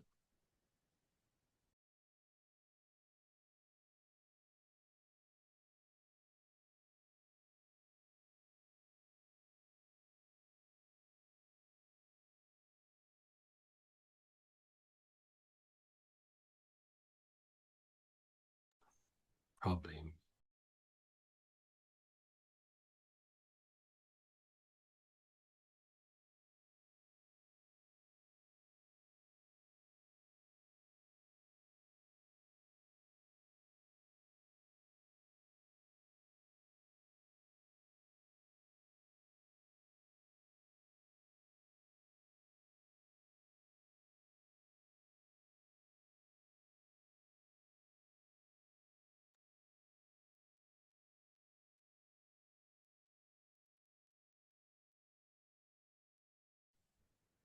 Now, you can just do it external, but I always like to come back to the body and go, where do I feel it in my body? Because I always want to try to bring the body back into whatever balance. If I go to that situation and something's being processed or something's being released or I'm seeing something to a much greater level or degree, that usually just means you're processing something. You're in the process of letting it go. Sometimes when you get up and walk out of a situation, you're like, ugh, well, that was nasty, or that hurt, or whatever it is. And so I always like to kind of bring it back to the body. So let's do that. Bring it back to the body. Where do you feel something in the body? Wherever that is, observe it. And then nice, long, slow, deep breaths.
You're feeling it in the body. You're taking nice, long, slow, deep breaths.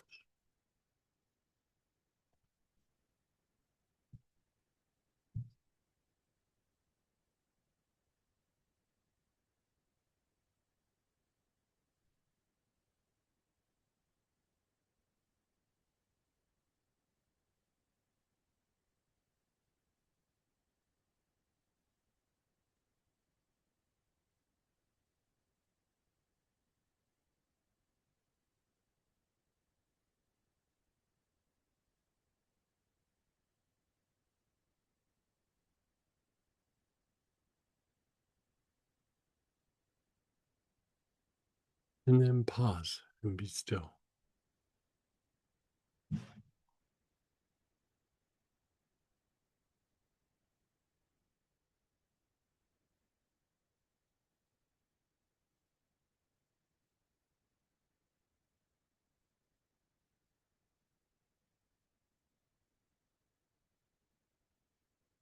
You can either go back to that same situation or a past situation, another past situation. Observe it and inhale.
Just letting go.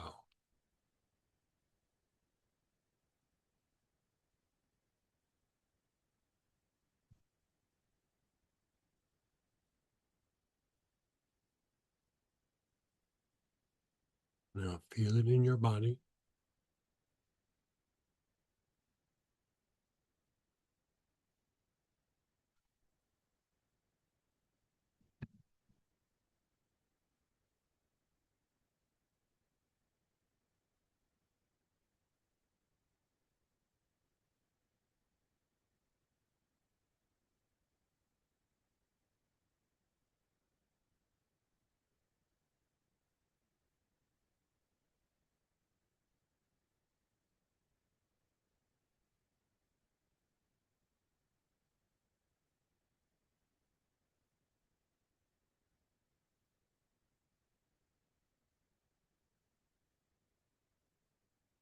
You're feeling it in your body.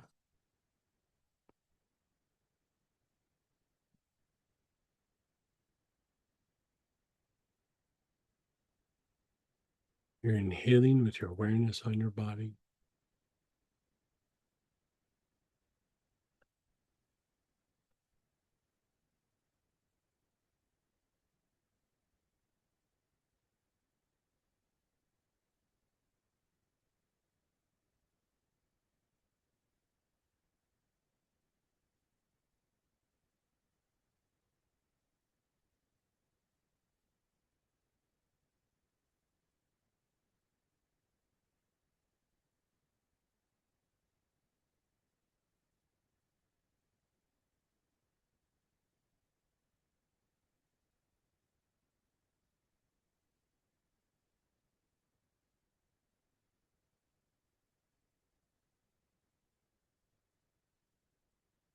And then just pause and let go.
Okay.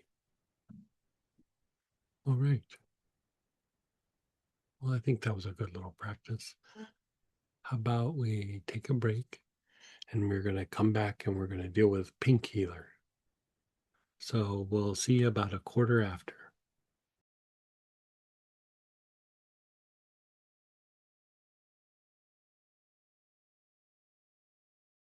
Hey, everybody, let's come on back. And we are going to do segment 6, which is pink healer. So this is harmony, reduces stress, dysregulation, hypervigilance, hyperreactivity. So just think of this as like harmonizing. You know, the whole thing is about harmonizing.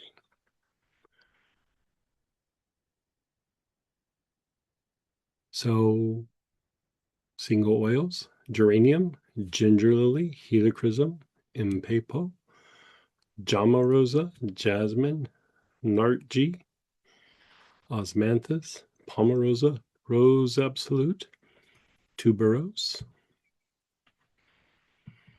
The blend is pink healer.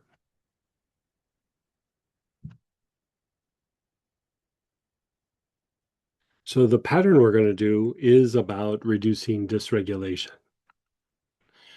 First, like if we look at it from the point of view of the sympathetic nervous system, which is action and activity, and the negative reactions or the negative actions, first would be stress, right?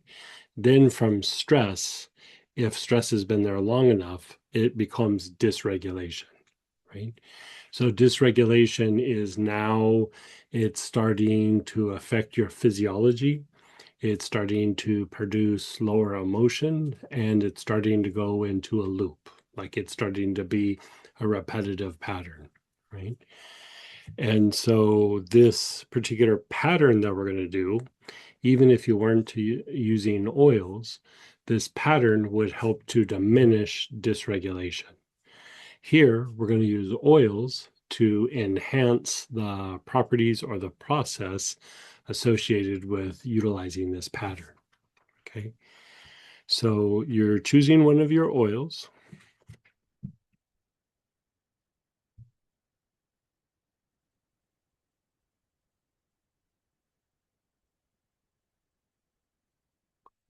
And now your awareness is on the front heart.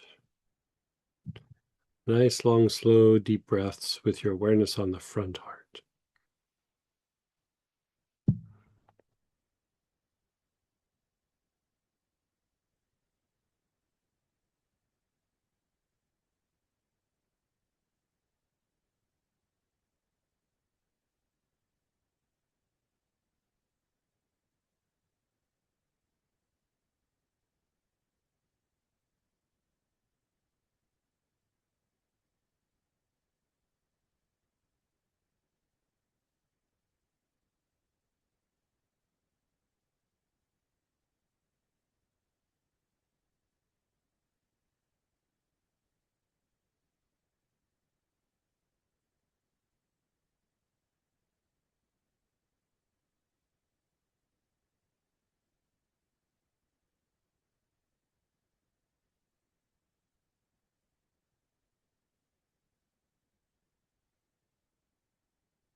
Your awareness is on the back heart.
Now, move your awareness to the navel.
And then the crown.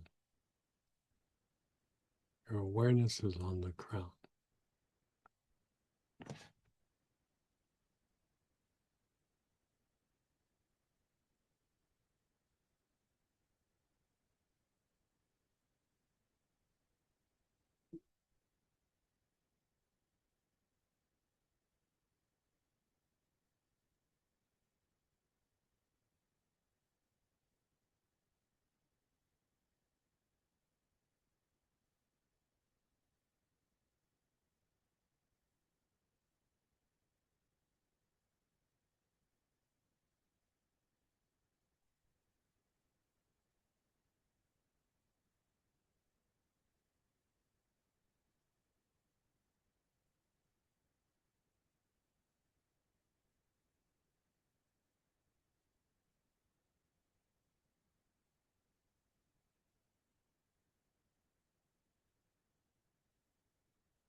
Your awareness is on the crown.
You're just pausing and being still.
Okay, we're going to do it again.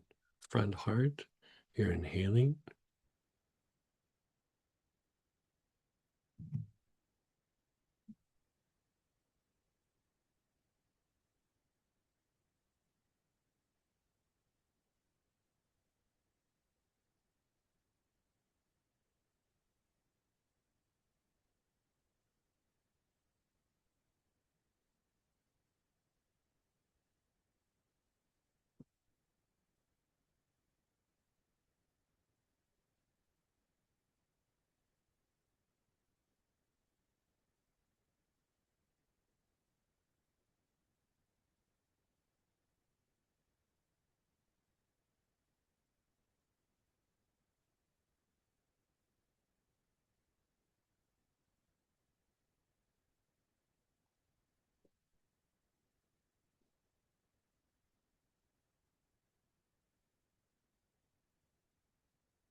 the back heart, that area between your shoulder blades.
Your awareness is on your back heart. Move your awareness to your navel.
Your awareness is on your navel. Nice, long, slow, deep breath.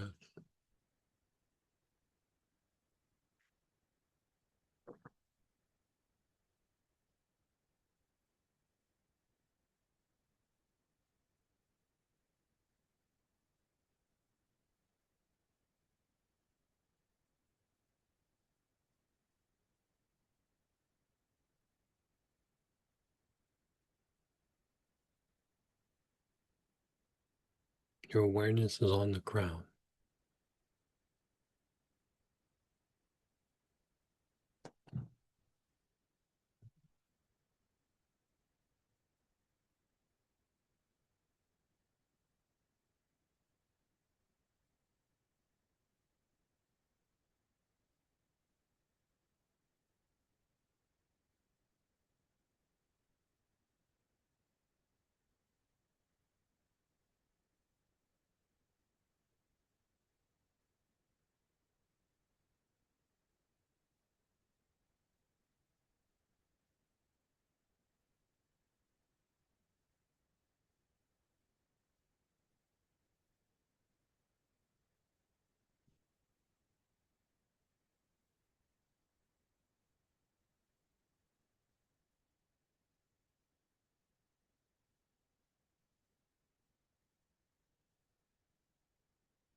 Your awareness is on the ground.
And just pause and be still.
Notice how you feel, your body, your emotions, your thoughts.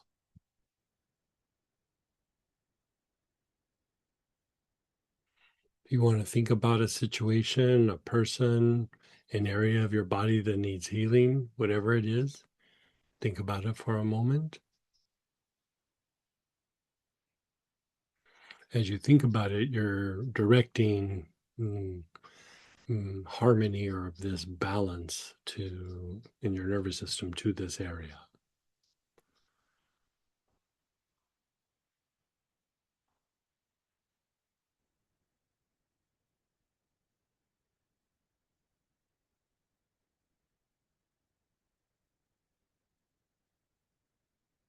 Okay, you're letting everything go. Again, your awareness is on the front heart.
your back heart, that area between your shoulder blades.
Navel.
And then the crown.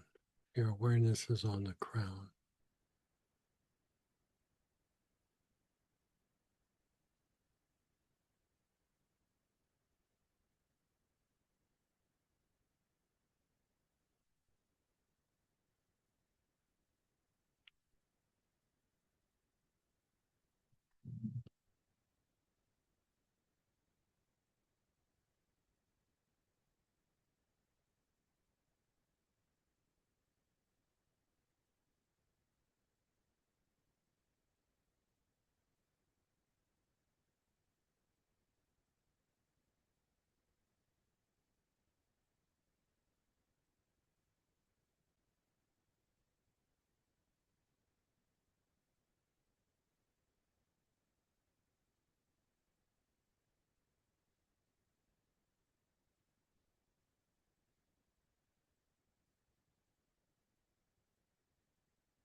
Just pause and let go.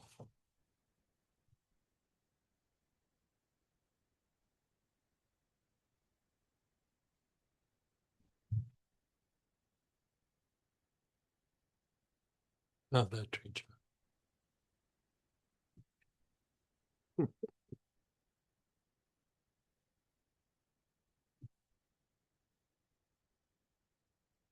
You could use it for physical things. You could use it for psychological things. You also could just use it for a sense of well-being, you know. It definitely is calming and soothing, not just to the body and the emotions, but to the state of the body. Going back to the violet healer, how we talked about how it shifts the vital centers. So there's the vital centers, and then there is the enteric nerves, which is the set of nerves that works independently from the brain. It's the only set of nerves or group of nerves that if you sever the connection between it and the brain, you know, every other nerve in the body, you do that, that nerve is dead, right? This set of nerves you that are in the gut, you sever the connection between it and the brain, it continues to function on its own. So this is associated with what you would call the brain in the gut, or the second brain. And so it's a very primal part of your nervous system. And I would say, like, going and like, I'm going to clean this, I'm going to heal this, I'm going to raise the vibration of it. It's more about just constantly calming and soothing it. And the more that it's calmed and soothed, the more that it will behave in that nature. Like, it's you could call it like our animal nature. You know, it doesn't think the way the mind thinks. It just is a very survival oriented part of the nervous system. And so soothing it is the best thing you can do. Like, you just keep calming it down. And it's operating on the things from the past, but it's also part of what we've inherited, right? So if we've had generations of people being agitated, aggressive, afraid, traumatized, we inherit some of that, right? We inherit it in our nervous system. We inherit some of that in our vital centers. And then the state of our body continues with what happened before us and the people that have gone before us. And so this helps to calm and soothe that aspect. So let's go ahead and open it up to shares and questions. You can unmute, type in. We're still going to do a little tiny bit more, but you know, let's go ahead and talk out whatever you'd like to talk out.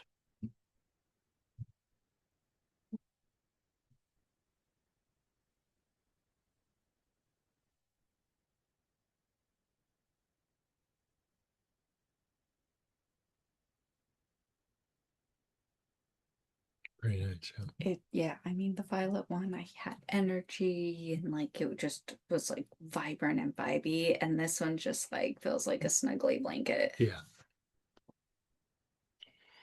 Like, you know, if you were to give this like a different terminology, you could call it self-love. You know, love of oneself. Someone's asking, is there a pink healer pack? I haven't made one yet, but it doesn't mean that's off the table. I mean, I think we've done what, green, orange, and violet. And blue. Have we Yeah, done we did blue? blue? I think we did blue, or I don't know. we were gonna do blue or something. I don't remember. But yeah, there could, I mean, the intention was to eventually visit all of the different colors. So They said I would love to have one. Yeah, it's a good, it's a good one. Someone said I was going to ask if there's a blue healer pack coming. So Yeah, we might. I think we did something that had blue healer in it, but it wasn't like a blue that's what it healer. probably is. I think that's what it was. So yeah, maybe we need to do like a blue one and a pink one. Mm-hmm. But, We've done violet, we've done orange, right? We Mhm. did orange. yeah, so And I just don't know that we've done a green one either. I know it's funny because I'm like, we've done the packs, but then we do the color practices in my brain. It's Yeah. like, which one is which? So we've done orange healer pack, green healer pack, and violet healer pack. So those three we've Okay. done. So Okay. yeah, maybe there needs to be a blue and a Yeah, get you pink. guys colored up. Maybe we'll do that this week. I love Maybe that. Monday we'll do, which is tomorrow. Mhm. In the newsletter we'll do new packs. And go ahead, Dennis. Hey, Dennis. I think that the pink healer is a color and concepts that have been lacking in my multiple decades of healing. In my family of origin, which is Chinese American, there was not very much love expressed from parent to child or amongst the parents, or that was simply not done. Right. It was all intellect, and Right. I really enjoy or relate to the concepts of self love or taking care of self. Right. Yeah. And actually, when I had inhaling the pink healer to the navel, I felt the navel feeling warm, a nice warm Yeah. feeling. Yeah. And that's very new. Actually, go ahead. I was Go going to ahead. say is like just through the years of going through like difficult situations and things, I noticed that like when I sit and like look inward, um, there's times where I can feel like this weird tension in the navel, and I think that's kind of what you're describing a little bit. And it's like everything else, like if I do healing on it, everything feels good. It'll feel open. It feels whatever, and then I get to the navel and just feels like I'm pushing up against something that's like pushing back on me all the time or whatever. And I over the years I tried all different kinds of things. I would do like sweeping, I would energize it with different colors, and I got pretty frustrated. And I was like, well, I guess that's just the way I'm wired or something, And I started doing stuff that had to do with pink, and pink like changed it. Yes, yes. Earlier, I had some challenges with the blue. I had actually put the blue before lunch on over my lungs, and I got this silent message. This is not good for me. So I Mm. took a shower with the orange salt scrub, and then I felt better. And I put some violet on ahead of schedule, and I actually put some pink healer on, and I put some over my heart, and the heart area, physical heart area, actually felt nice and warm and Oh, soothing. good. And Yeah. I put the pink healer actually over the front and back solar plexus, and also physically over the navel, and they felt warm and more comfortable. So Very I good. think I think the pink healer aspect is I've been lacking in all these decades.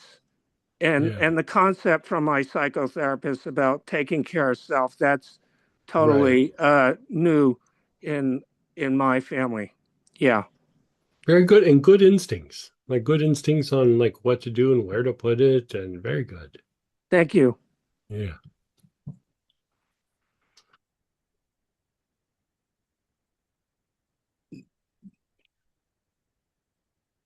Somebody shared that they felt a sigh of relief. Yeah. I like that.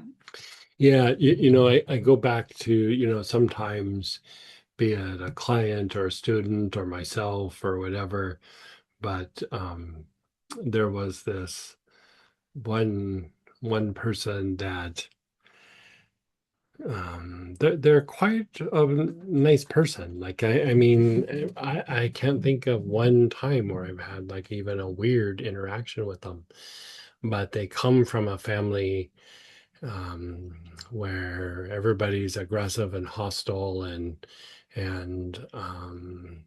don't know. I don't know all the dynamics, but a lot of negativity is always projected at this person. And, through the years, I would do different things. And whenever I go through and I just project pink, like at the different energy centers and the different areas of her body, she always goes, that feels, whatever you did, that feels really, really nice. Like it feels nice.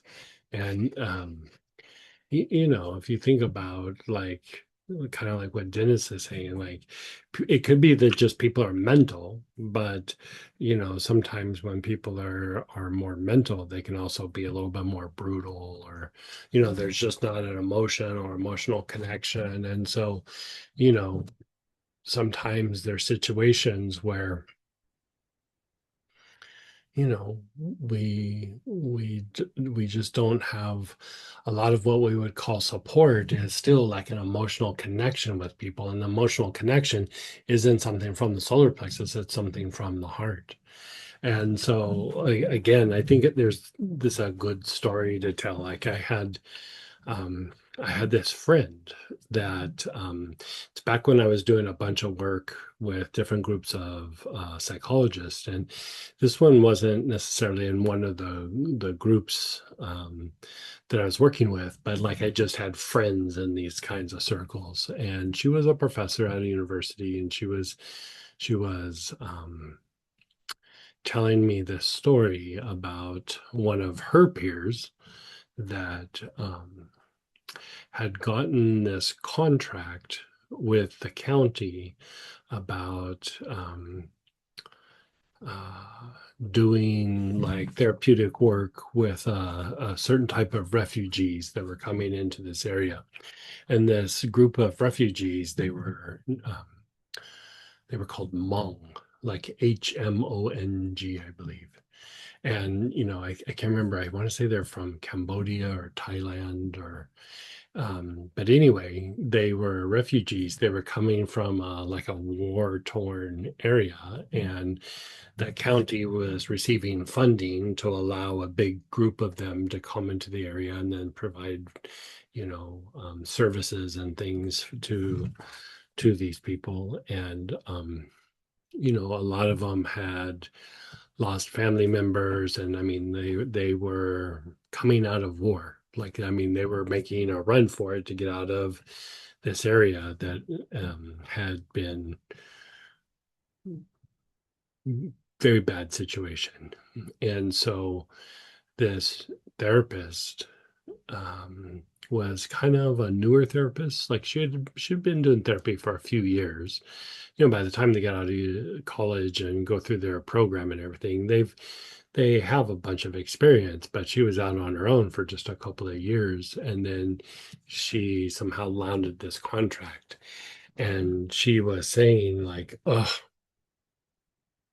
I'm not very good at PTSD. I don't have that much experience with it. And, these people are coming from these war-torn areas, and they've lost family members. They've lost everything in their lives. Like she goes, I don't know that I have the skill set to help them. And my friend was going, well, just start doing what you know and helping them the best that you can, and just over a period of time you should be able to establish a therapeutic effect. And she was really nervous because she was like, "Oh, thank God, they've just seen so much, like they've lost so much, now they're in a completely different culture and they don't speak the language." She goes, I don't know that I'm geared for this.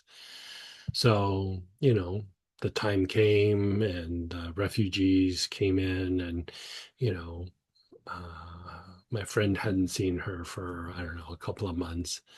And so a couple of months had gone by and they sat down, they got together for coffee or whatever. And she goes, "So how's it going?" And she goes, "It's all going quite well." And she goes, "You are really anxious about treating these people and, you know, how's it going?" And she goes, it's always the same no matter what happens.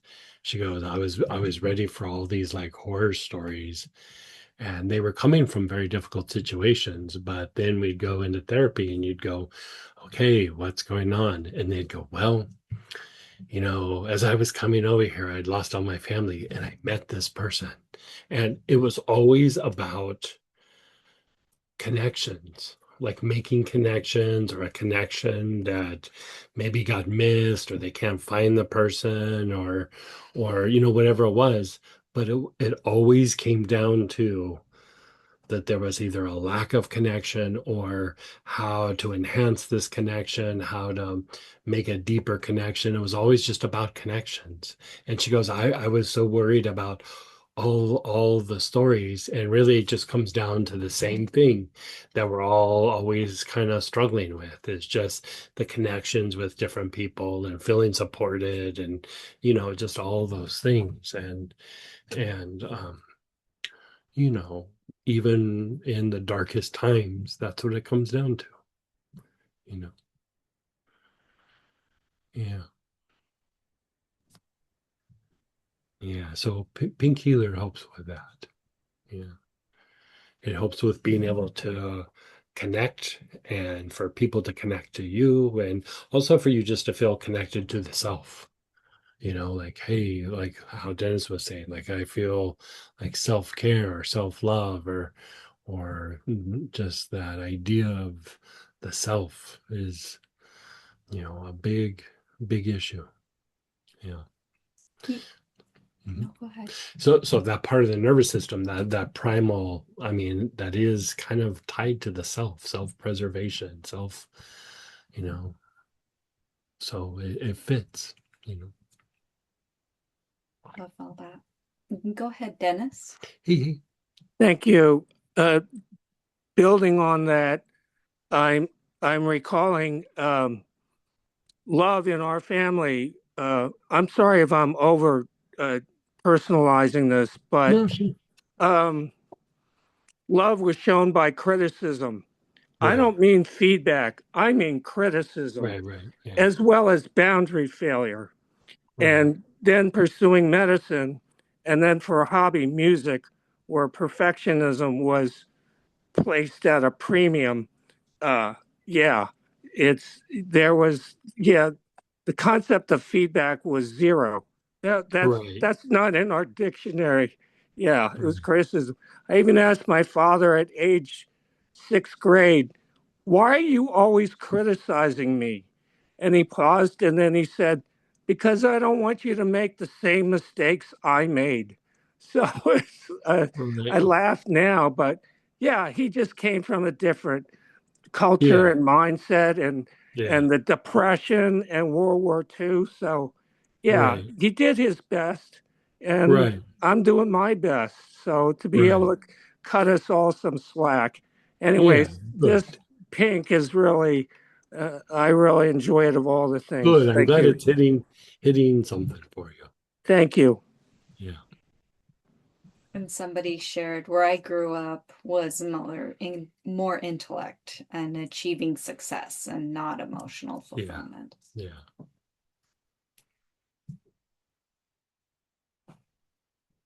Yeah, that pink is pretty magical. Mhm. And that violet, pink, like boom, boom. Mm. Really, really great. Good shares, guys. Good questions. Okay, how about we'll take a break and we're gonna come back and do um, the protective web. So single oils or protective web. So I'll see you at 25 after.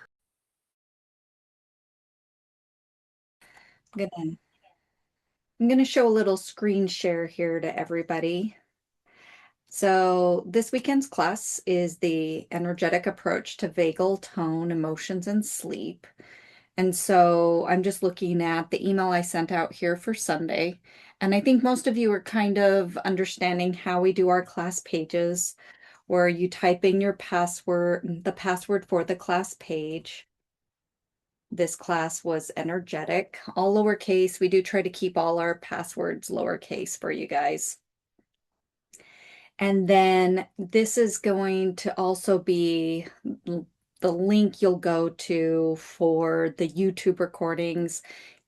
If we update anything, like I do try for these newer classes when Greg has single oil recommendations to actually put links. So we're trying to get more links and everything to the products, any other recommended things Greg puts into these class pages. So for the class page, we try to make it easy. So if there was a favorite process like pink healer, you can always go back to, and you can find it here in the table of contents. We also have a little search button here, so you can type in pink healer and you can see the different places where it's available, and I'll hop through things like that. So we do try to make the class page really nice. But the other thing I wanted to make sure you guys knew was if you go to the website and you go over here to where it has like the little person, it looks like a little person, at least on desktop. On mobile, it does look a little different. But when you log into your account, you'll have a different, like right now we're at the dashboard. You'll be able to check your different orders you've placed, but also you'll have a specific area with downloads. Now your orders, you can actually click and see downloads from there as well. But as far as downloads go for any classes you've taken in 2026, you have a download link, and those links are to a PDF of the class itself. Now, I guess this might not have been the best example because I'm in an account that doesn't have any downloads. But over here on the right-hand side, it'll have a thing that says downloads, and you can click on it. And so this is a great place for you to keep track of your different classes. And so we've made this, a little bit better for you to be able to keep track of not just your orders, but, the different classes download. So you don't always have to remember, oh, what was that class page link? You don't have to keep all the recording emails. It keeps track of it here if you log in and order from your account. So I know that wasn't probably the best share, but if you go to your account, you'll easily see. You have a little download here for this class. And once I get the recordings out, that PDF will have the class page link as well as the password, and will link you right to this class page. And that's true for all of our classes now. Okay. So one more thing I just wanted to make sure everybody knew was we've had a lot of people be interested still in this classes kit. So I made this classes kit still available as well. I'll post the link in the chat for that. I actually just extended the time frame. So if you go to the class right now, the actual one where you registered for this class, and you scroll down, you will see the get tickets, and I made that optional kit available.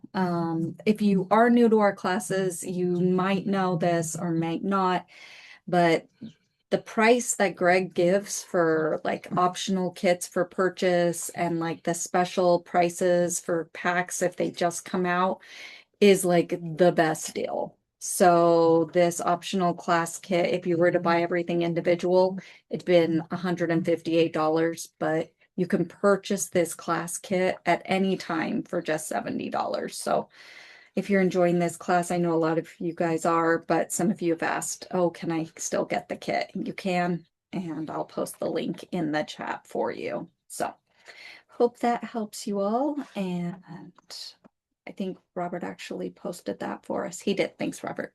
Okay, now let's just get Greg here. Hey, everybody. So this last thing we're doing for this weekend is a thing called protective webs. So first, let's talk about what the protective webs are, and then we'll go from there. So we have the chakras in our body, right? We have the crown, we have the forehead, we have the ajna, we have the throat, we have the heart. And like if my hand is the chakra, it's not on the body, it's out from the body. It's part of the energy body. And so it's out here and it's functioning and it's spinning back and forth and it's coming into the body like a funnel, right? The widest part is out here. And then as it moves towards the body, it keeps getting narrower and narrower. And eventually it meets up to the central channel that runs along the spine. Um, whereas like the root of the chakra, right?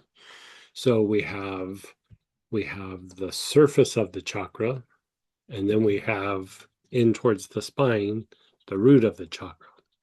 Now, in between the surface of the chakra, which is away from the body, and like you could say, in between the surface and the body itself is this little filter, they call it a protective web or a protective filter.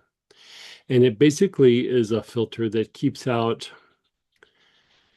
negative energies to a certain extent from entering your system. Like if somebody projects a bunch of negativity at you, like, oh, why you're such a, I hope this happens to you, whatever it is. Or there's a simple act of aggression, which still has an energy behind it, even though it might be a physical act, there's still an energetic component to it. Some of that energy comes, it hits our energy body, it hits the chakra, and as it starts moving towards the spine, there's this filter, this web that tightens up and keeps some of it out. Sometimes all of it, sometimes some of it, right? And so this filter like keeps some of it out, but when it has that energy hit, it doesn't go, okay, I kept it out, let's throw it in the garbage.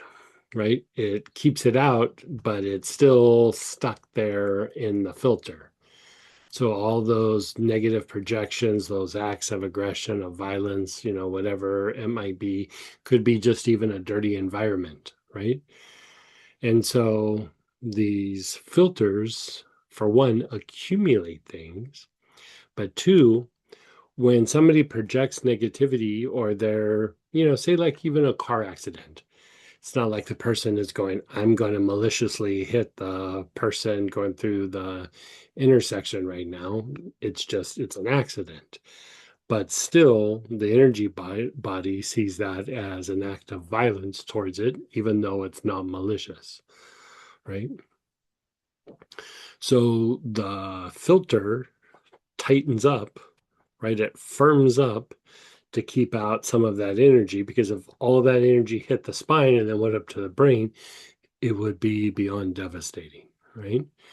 So the issue is that energy can accumulate, but also in that firming up and in that tension, this is a mainline source of information that then goes to your nervous system, the part of your nervous system associated with fight flight, right? So it's tied to our reflexes and our instinctive responses. So because it's not allowing things to go to the spine and up to the brain, we're not processing what hits here emotionally or mentally. It's a reflex. It's an instinct. It means our emotions and our mind are not tied to this at all. We have reactions that we don't choose. It's based on survival, right? So this is also known as an instinctive filter, right? It's tied to our instincts. It's tied to our reflexes. So the more that this tenses up, the more that we're in fight flight, or we have the potential for fight flight, we become hyper reactive, we become hyper vigilant, right? The more experiences that we have where negativity has hit this filter, it's kept it out, but what happens is it will also, over a period of time, keep um, attracting energy that's associated, right? So if somebody was really like mean to you and said a bunch of negative things and boom, it hits the filter, then you'll start to notice that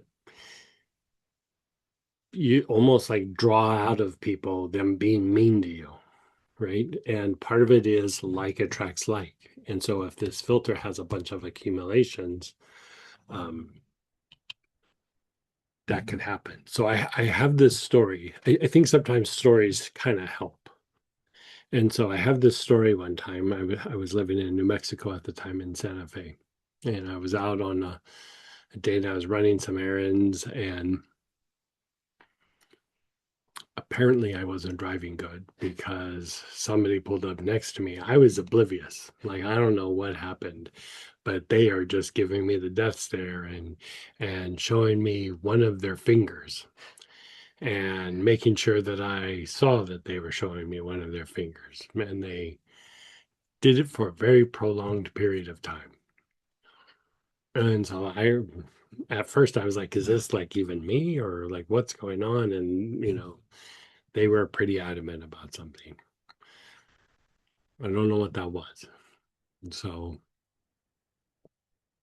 didn't really think anything of it, and started to go run my different errands. And I started noticing that wherever I was going, I was like, it must be like some weird day because everybody is being super rude and insulting. And there was this one where I just had to go pay this bill at, like, I don't know, I think it was like the Wi-Fi bill or something. And so I'm standing in line at this place, and there's 3 or 4 people ahead of me, and I'm watching the person behind the counter interact with everybody. And she's not being overly nice, but she's being nice, and she's being very polite with everybody. And then I stood up, and I really didn't say very much other than here's my bill, and like, how are you today? And it's like a switch got flipped, and she became very rude, and like she said a couple insulting things, and I was like, that is weird. That is super weird. So I paid the bill and I left, and I sat in my car, and I was like, what is it about me that's like got everybody a little bit riled up? And then I was just getting ready to pull away, and I remembered, oh, that person was super pissed off at me, super hostile, super aggressive, showing me their finger. And so I thought about it for a minute, and I go, I bet a bunch of stuff hit my protective webs. So I went through and I did things to clean up my protective webs. Right. I just went through and scrubbed off whatever that person projected. Wasn't in my chakras. Like, my chakras, like, whatever, bounced it off, did whatever. And so I scrubbed that off, and I was like, well, I feel better. I don't feel like amazing, but I didn't feel bad or, before. So I felt good. And then I was like, I'm going to do an experiment. And so I walked back into that place where that woman just went from being polite to nasty. And, again, I had to wait in line, and I got up to the counter eventually. And this time she behaved like she did with everybody else. And, I didn't really have a reason to be there. So I asked a bunch of dumb questions because I'm doing an experiment. So she was very polite about it all. And then I turned around and left, and I noticed the rest of the day, people went from being rude to the point where I cleaned off those webs to everybody was polite the rest of the day. Not over the top where they were like, you're amazing. It was just like they were polite. It was normal. It was back to normal. So there's that part, but also there's the part of waiting for the other shoe to drop, or I can't put my guard down, or I need to be hyper vigilant, otherwise things are going to fall apart or something bad's going to happen. Some of this is agitation in these webs. And the thing is it keeps energy out. But if there's something stuck there, we're still feeling it. We just didn't get it into the spine, right?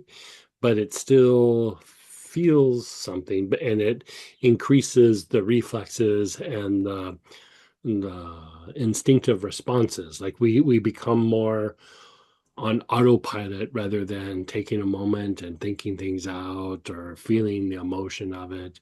And so there's that component. It it more easily stimulates the fight flight mechanisms, right? So we want to be able to calm that down. We want to calm down our reflexes to different things going on in situations and our instinctive responses, and we want to be able to feel because for it to tighten up and keep things out, also, it doesn't allow us to release like we could. So we start having energies get pent up a little bit. Like if we're stressed out, it stays in our system and it doesn't displace and get out. So it inhibits energy coming in, and it also inhibits energy going out. So when this is not functioning well, it causes a multitude of problems, right? And it also can attract energies that are similar because it's stuck in the filter, right? So part of what happens is when it's stuck in the filter, it still affects our instincts, our responses. It still has a bit of an influence on our emotions and our mind. And part of why we keep attracting things is we're trying to resolve something that really is not an issue for us other than it's stuck on the web. So then we kind of start creating situations where you're like, I'm going to resolve this. And we keep attracting something that really doesn't have anything to do with us other than it's stuck, right? So this is tied to what you would call auric awareness, right? Auric awareness. So what that means is think about a time when you were like walking down the street and all of a sudden you could kind of feel something and you look over and somebody's like totally staring at you. Might not be malicious or anything. Or you've been looking at somebody and all of a sudden, boom, they turn and look at you, right? We had a thing where we were out in public and there was somebody like, I don't know, like talking through a microphone, and I started looking at them clairvoyantly just because like I could see energy moving around them, and I was like, oh, that's kind of interesting. I wasn't trying to figure anything out. I just kind of switched into a little bit more of clairvoyance because it was just an interesting field, right? And there was a big group of people, and I was not directly in front of her. I was way off to the side, and she's like talking. I started looking at her clairvoyantly, and she went, she could feel something, and she looked right at me like, why are you looking at me? And so again, that's auric awareness, right? So we want to enhance the auric awareness so that we're aware of our surroundings and potential threats and things that people project, but at the same time, we don't want to be agitated, and we don't want to have our ability to release negative or old stale energy out of our system because these webs are so tight, right? So here we have choices of basil, baylaurel, clary sage, alemi, Eucalyptus citriodora, mandarin petitgrin. There's not supposed to be a comma. It's mandarin petitgrin. Yeah. And then the blends protective webs.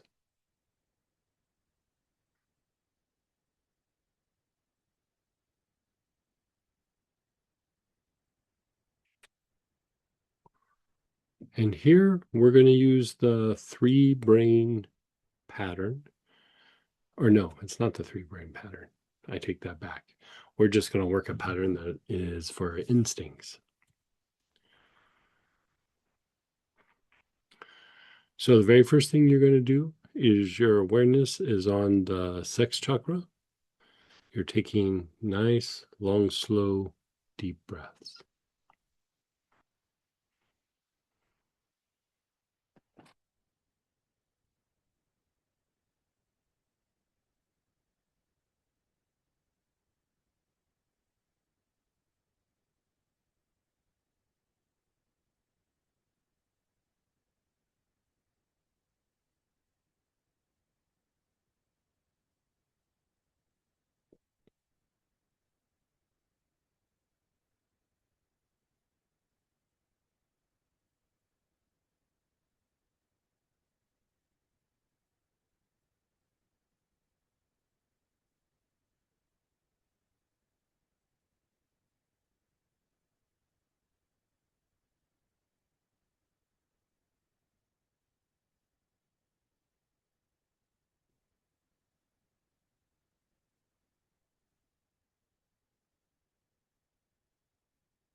Now, move your awareness to your navel.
Now, move your awareness to the low back, the backside of the navel, the Mingmen.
Awareness is on the front heart.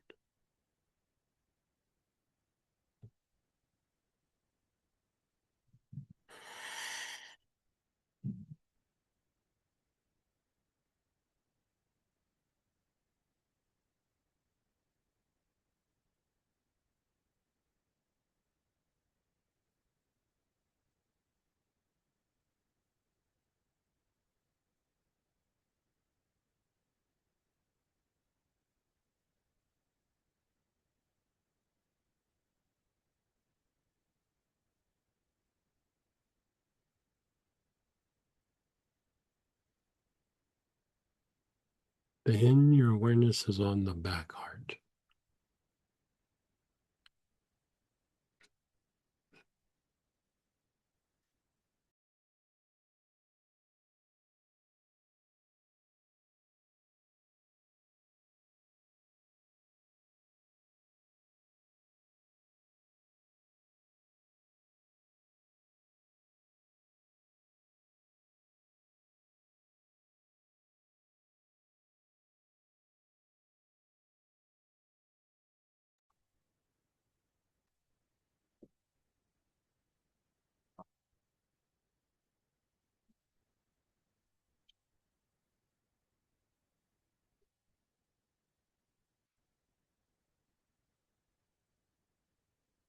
And then the crown.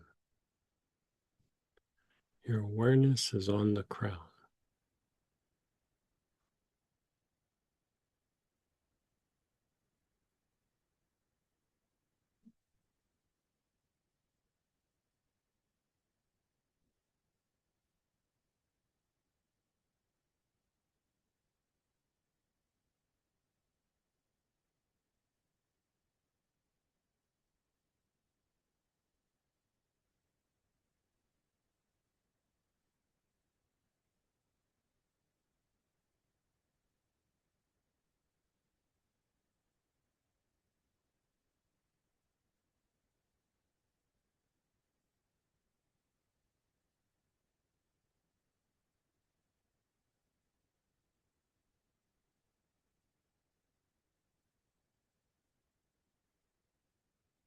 And then pause and be still.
Okay, let's try that again.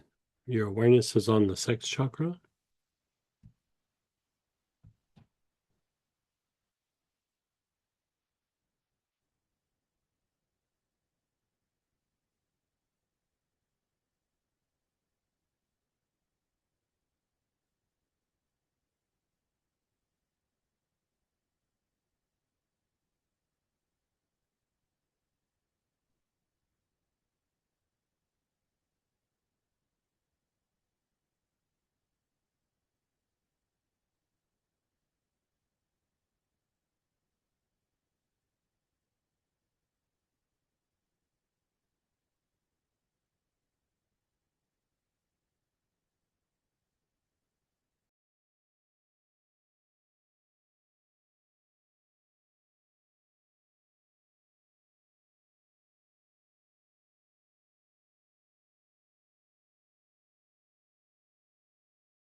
Awareness is on the sex chakra. You're taking nice, long, slow, deep breaths.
The navel chakra.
Your awareness is on the navel.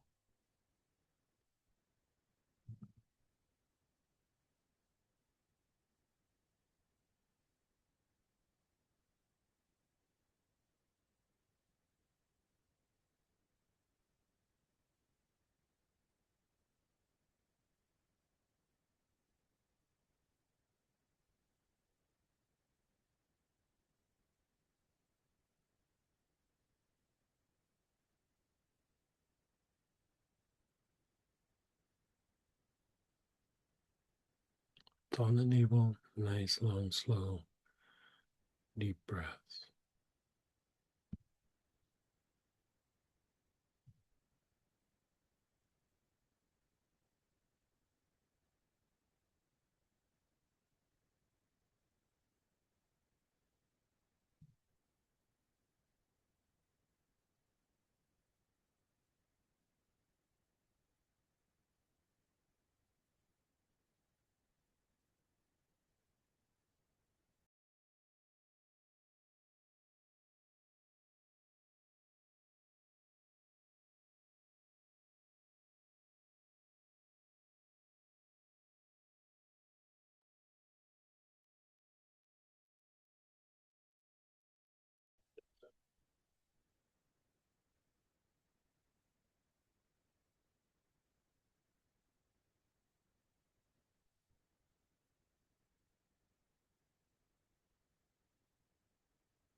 The Mingmen, the low back area, the backside of the navel.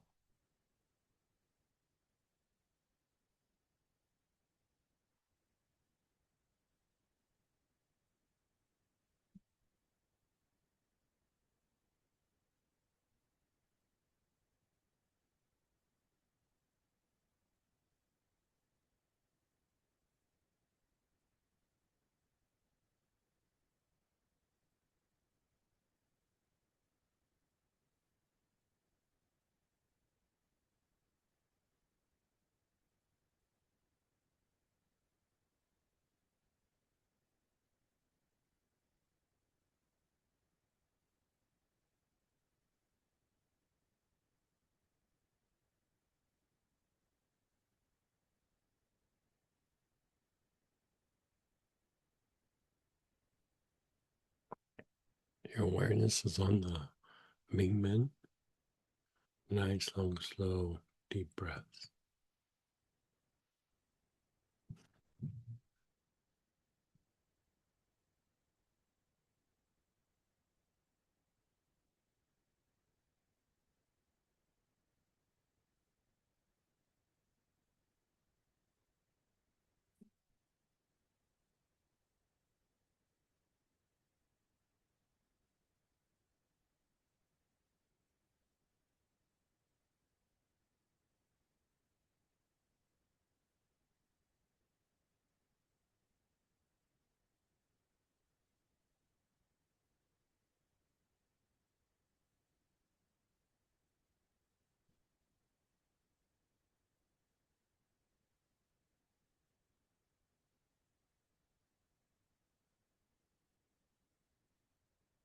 Your front heart.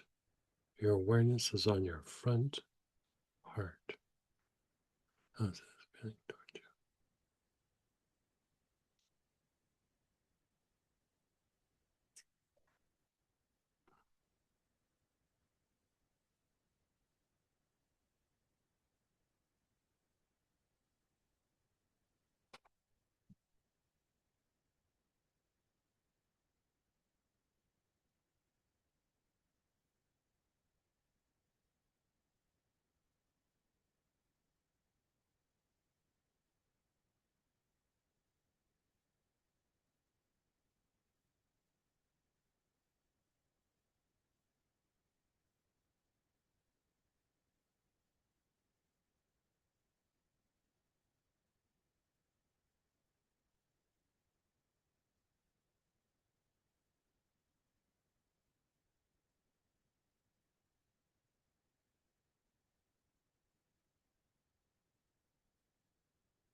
The back heart.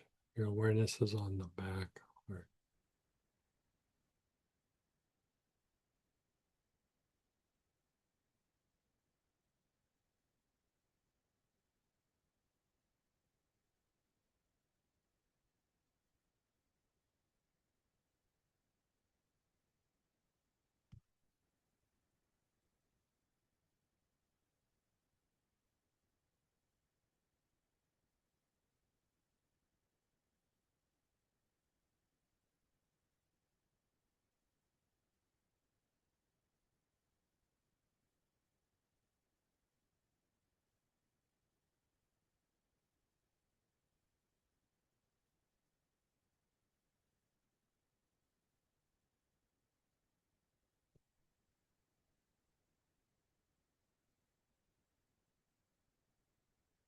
And the crown.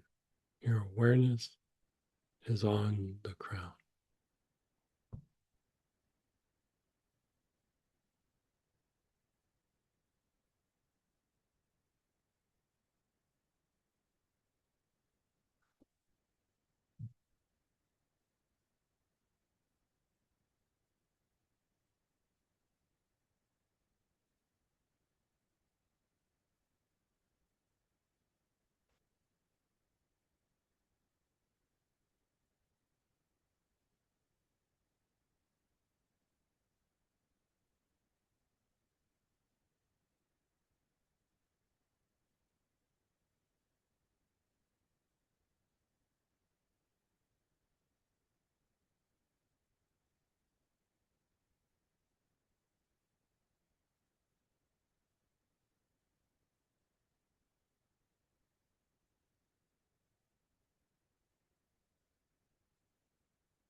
And then pause and be still.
You're just being still.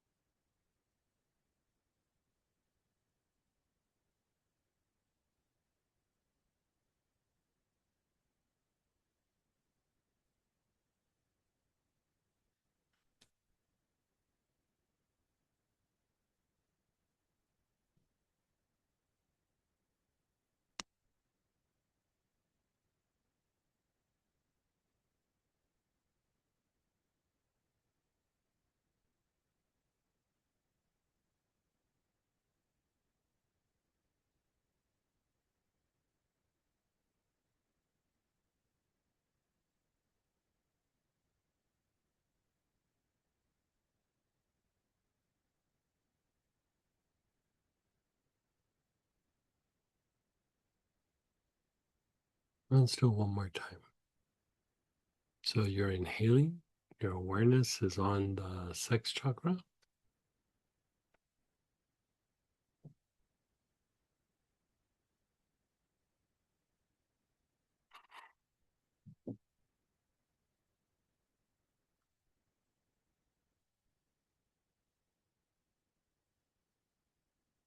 How's that feeling?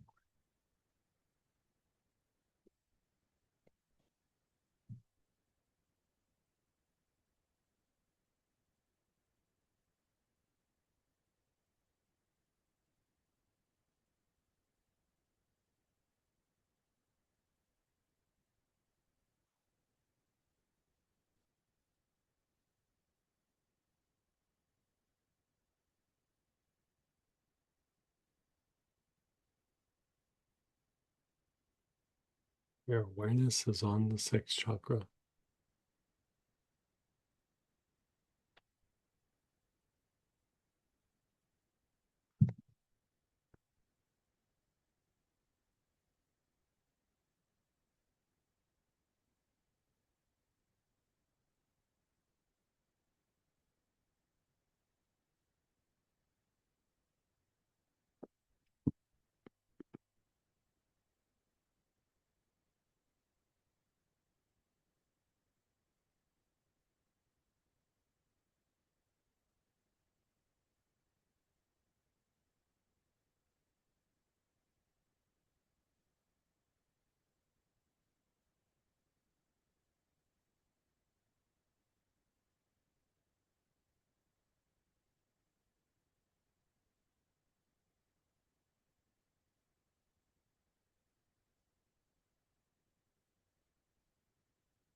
Your awareness is on your navel.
The low back, the back side of the navel.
Your low back area, the back side of your navel.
Your awareness is your front heart.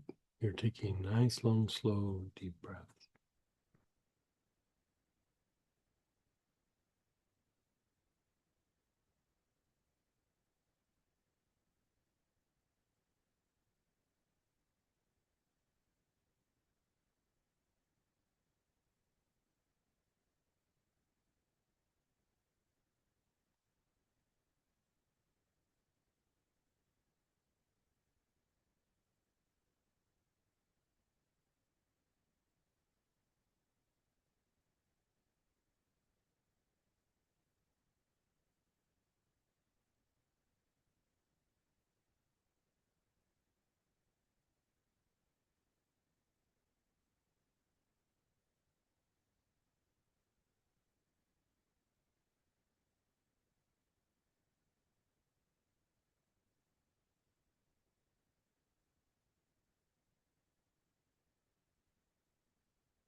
Back heart. Your awareness is on the back heart.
And then your crown.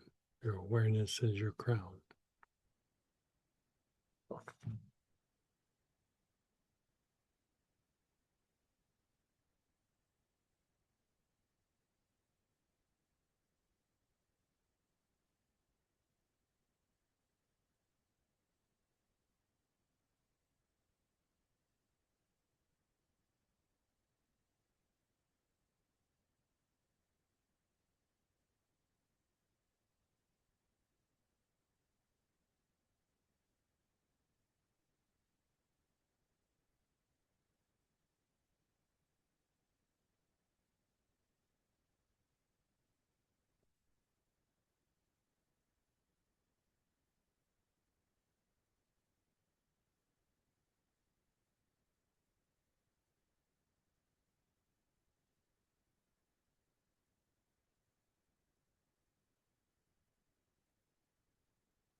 And then you're just pausing and letting go.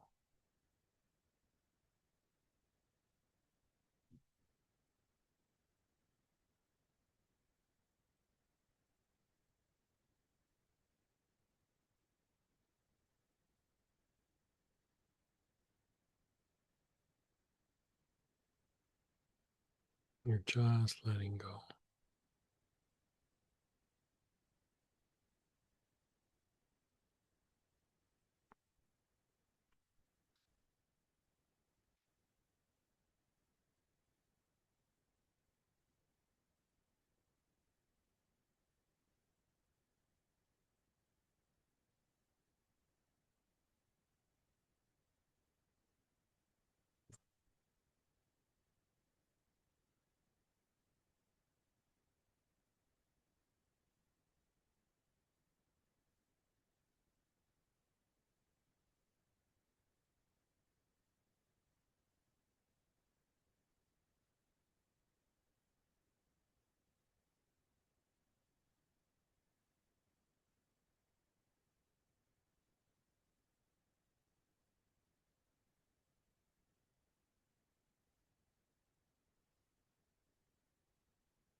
You're just letting go.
Okay.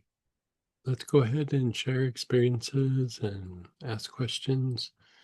You can unmute yourself. You could type in.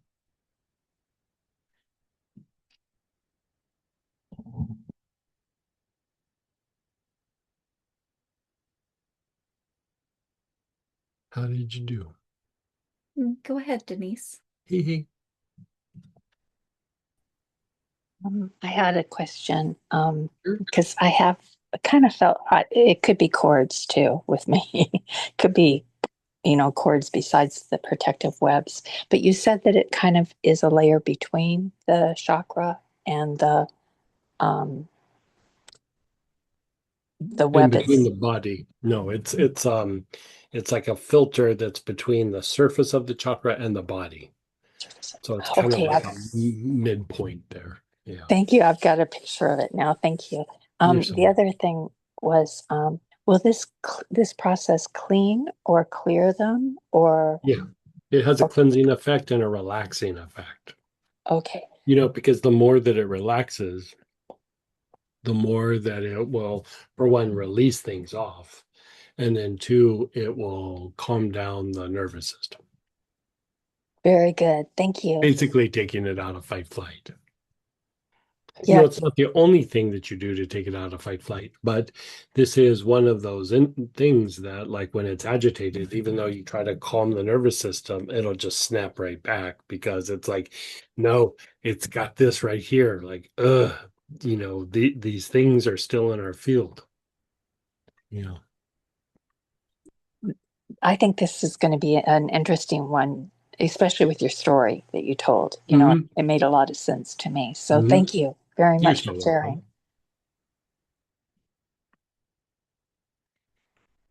Someone shared, head feels a little weird. LOL. Yeah, sometimes because of the webs, you'll expel a little bit. One of the things we can do, we'll do questions and then we'll go through and do a little follow-up where we flush things out a little bit.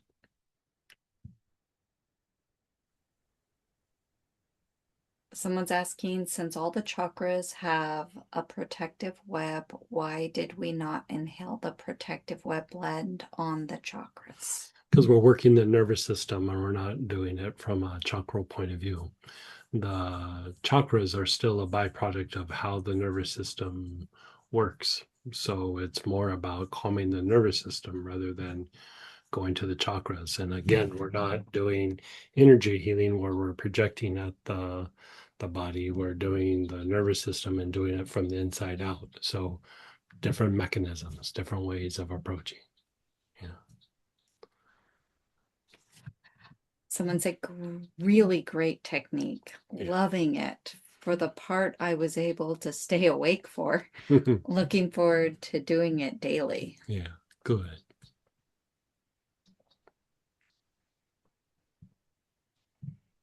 Greg, this is Barbara. I have a question. And on the one with the funky head, rain just Mhm. came up, but I might be just that my sinuses suddenly got a little full. But my question.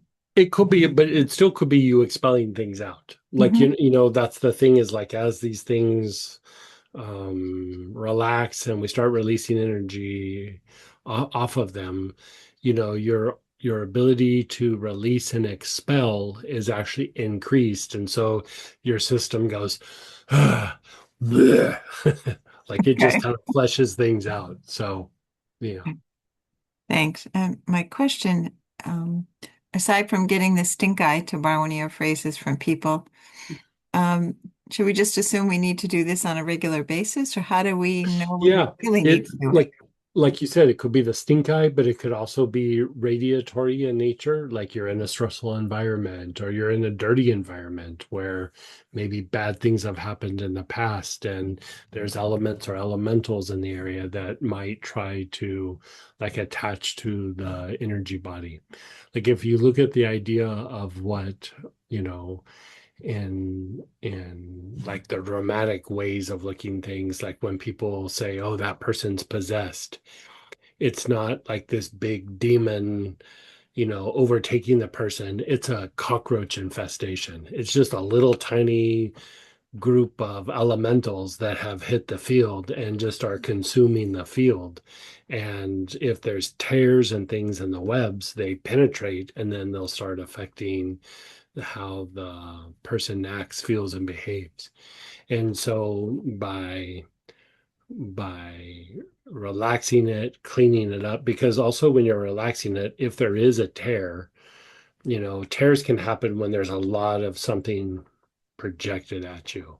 Even a car accident, there could be tears in the field, in the webs because of that issue. And so the relaxing, cleansing part also is repairing, because it's just a form of even the tear, like energetically you can see a tear, but it's a byproduct of a kind of dysregulation in the nervous system. So if you actually even work the nervous system, the repair happens. Like you don't have to manually go through and do something. And so you could say there's kinds of contaminations, there's acts where it's not necessarily somebody being malicious at you, but like, bad weather getting projected at you can firm up the mm, the protective webs, like okay, really strong winds, or there's a hurricane, or there's thunderstorms and lightning and it's all real close, and aggressive people on the freeway, all of these things can impact the webs. So for those of us who don't quote see, we should Mhm. just probably do this on a regular basis. Yeah, I wouldn't say it's a thing that you have to do weekly unless you're in a situation where you have a lot of interaction with people and people are not happy with you a lot. Okay. The thing that I would say is, maybe once every couple months or once a month or something, unless you're in a scenario where like you're a judge or you're a lawyer or you're a boss and you have a bunch of employees that aren't happy with what's happening, or you know um for the most part, you just clean it up from time to time. The other time I'd say to do it is when there is some sort of chronic health issue, or some health issue that you're trying to resolve. Because like when they're tightened up, like not only does it not allow for energy to release, but it will make you feel kind of like impacted, like like in deep within you, like energy can come out. And so sometimes like even in meditation or like a ceremony or something where there's been a very deep experience, there starts to be displacement that's coming from the inside out. But if the webs are really firmed up, like that energy can't like push out. And so then it just like blocks up. And so you'll start to feel like weirdly like uncomfortable and agitated is not quite the right word, but it just feels like uncomfortable. Like, yeah, I can't get comfortable. I gotta move. Uh. And so just to kind of keep energy moving and flowing is always a good thing. So like once a month or once every other month or something is probably good. Thank you. Yeah, you're so welcome.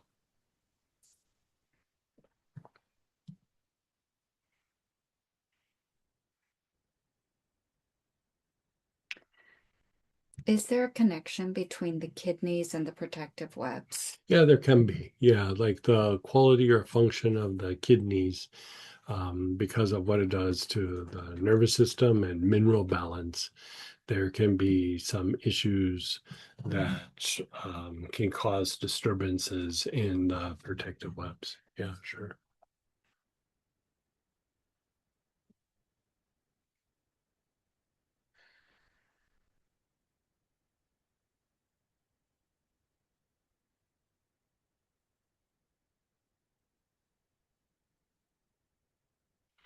Okay, so we kind of gone through and covered everything, and we ended with a protective web. The thing that I would say is, like, if we want to just clean house a little bit, let's go back to segment 2, directing emotion and releasing emotion from other people. And let's just do a little house cleaning. The protective web does make things come out, be it that it's our emotion or other people's emotion. Let's just flush it out a little bit. So again, single oils, basil, melissa, mugwort, spikenard, St. John's wort, or tarragon, or the blend emotional rescue.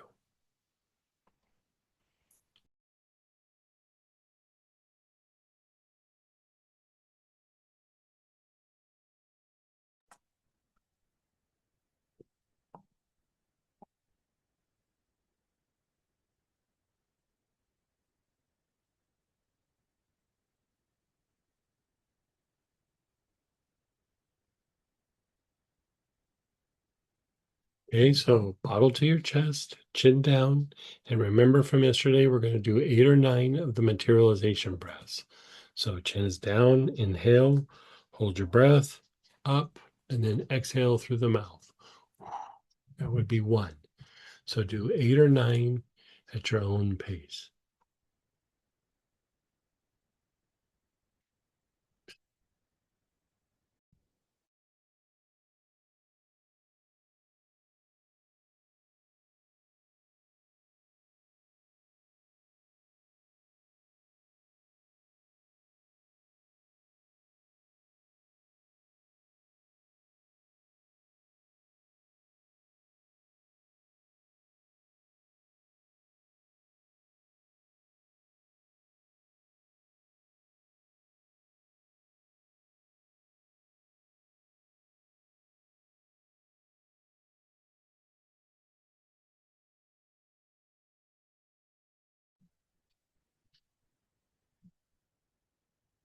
And then when you're done, just pause and be still.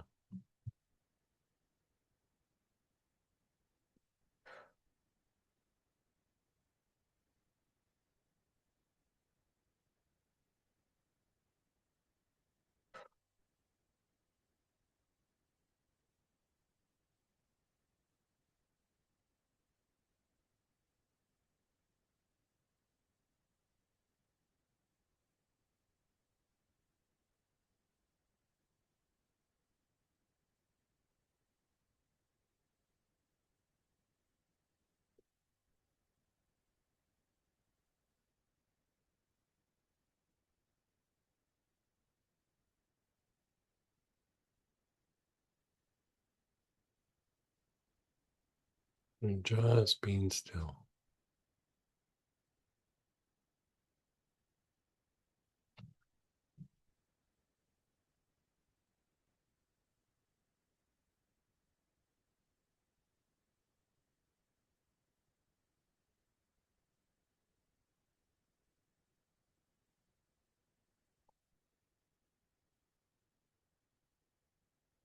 Okay, let's do it again. Bottle to the chest, chin down, 8 or 9 of the materialization breath.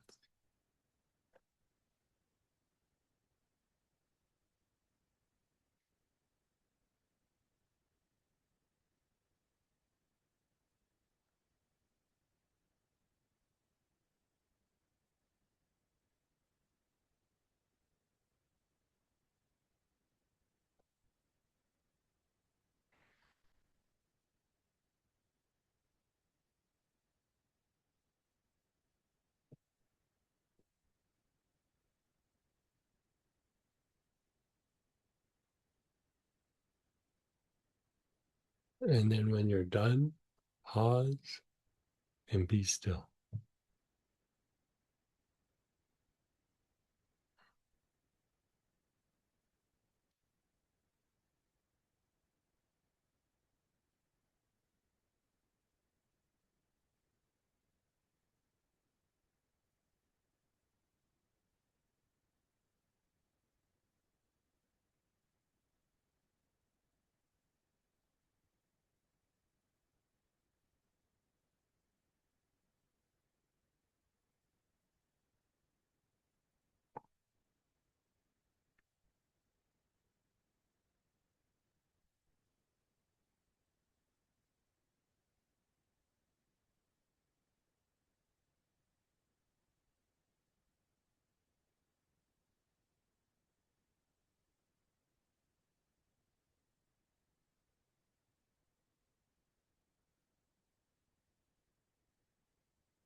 And then one more time, bottle to the chest, chin down, 8 or 9 of the materialization breaths. Do it at your own pace.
Okay.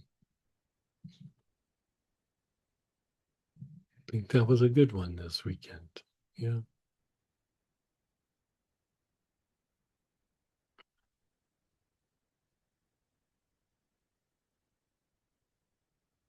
So any more questions or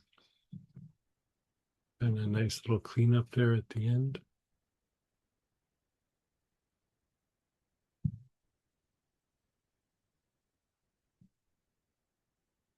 Give me just a second, guys. Yeah, go ahead, Dennis. Hey, Dennis. Hi. Um, so doing 2 or 3 cycles of emotional rescue segment 2 is a good recommendation for before sleep. Yeah, I mean, you're either focusing your own emotions or you're helping to clear other people's, emotions, projections, things like that. And so, especially if you find it like comforting or soothing, um, if that works for you. Sometimes with something like that, it might work for you for a little bit, but then maybe not.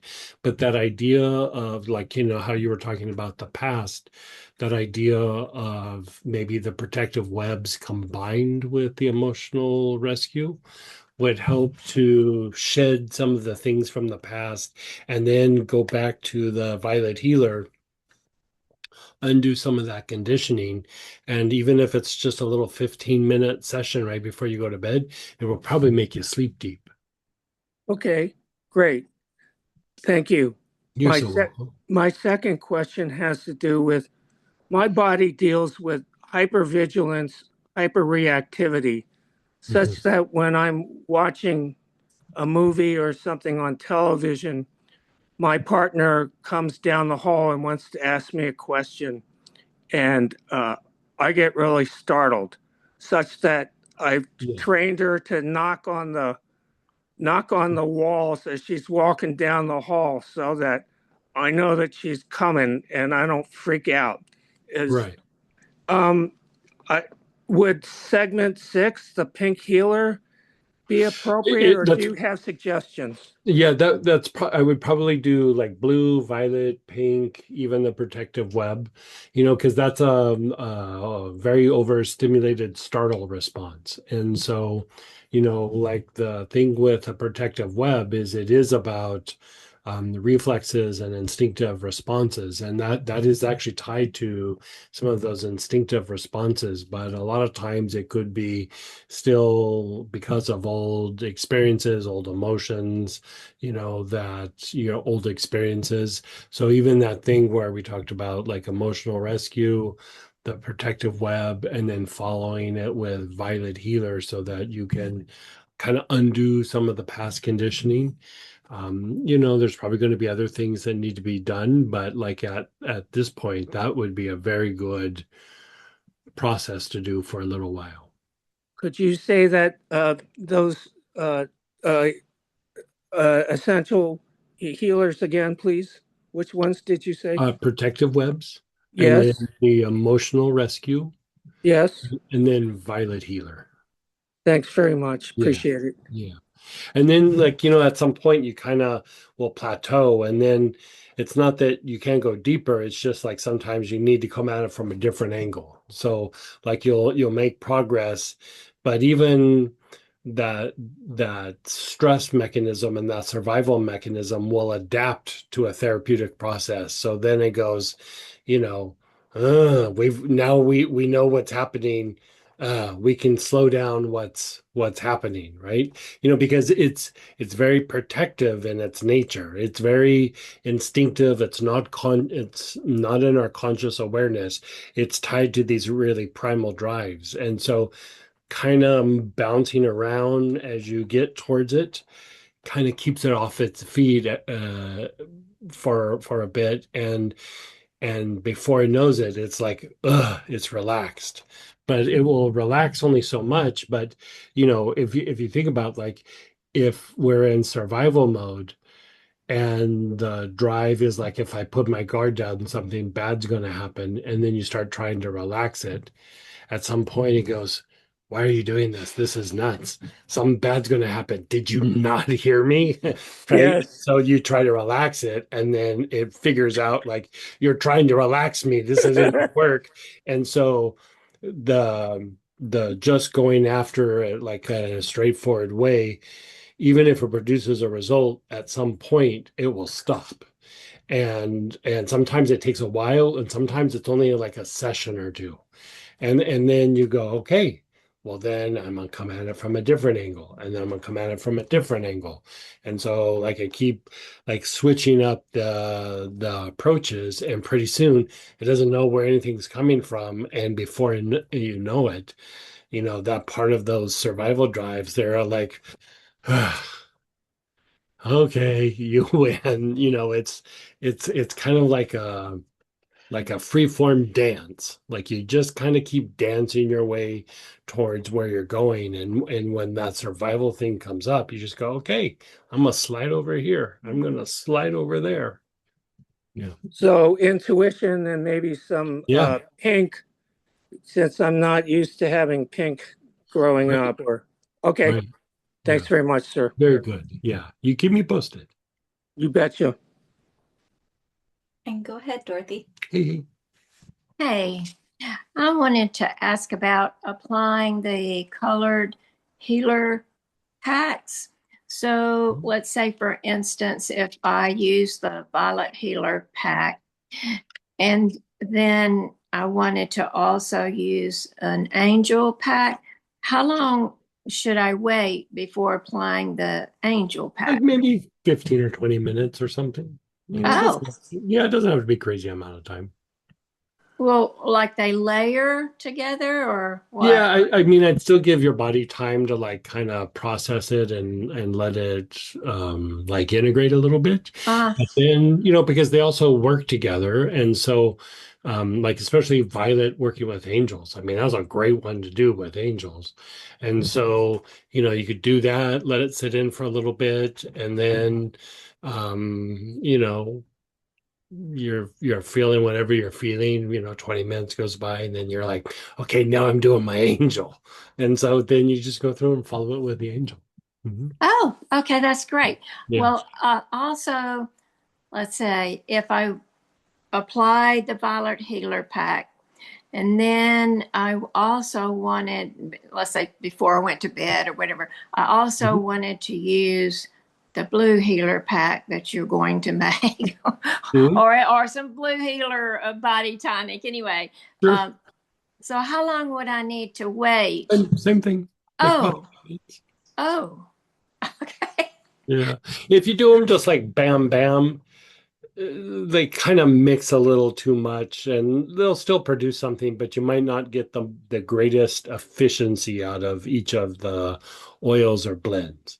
And so if you kind of let it like process for about 20 minutes or so and then follow it with the other one, or sometimes what we do is like, okay, I'm gonna put violet healer on the base of the skull, and then I put blue healer on my torso, and then I put more violet on my feet, and then I spray with some blue healer. You could also like mix it up like that. Oh, thank you. Oh, Yeah, I like that. yeah, Uh, that's kind of our jam a little bit, is oh, okay, like a okay. little mixing and matching. Yeah, Yeah. yeah. Okay. Well, we didn't talk about orange healer Mhm, today.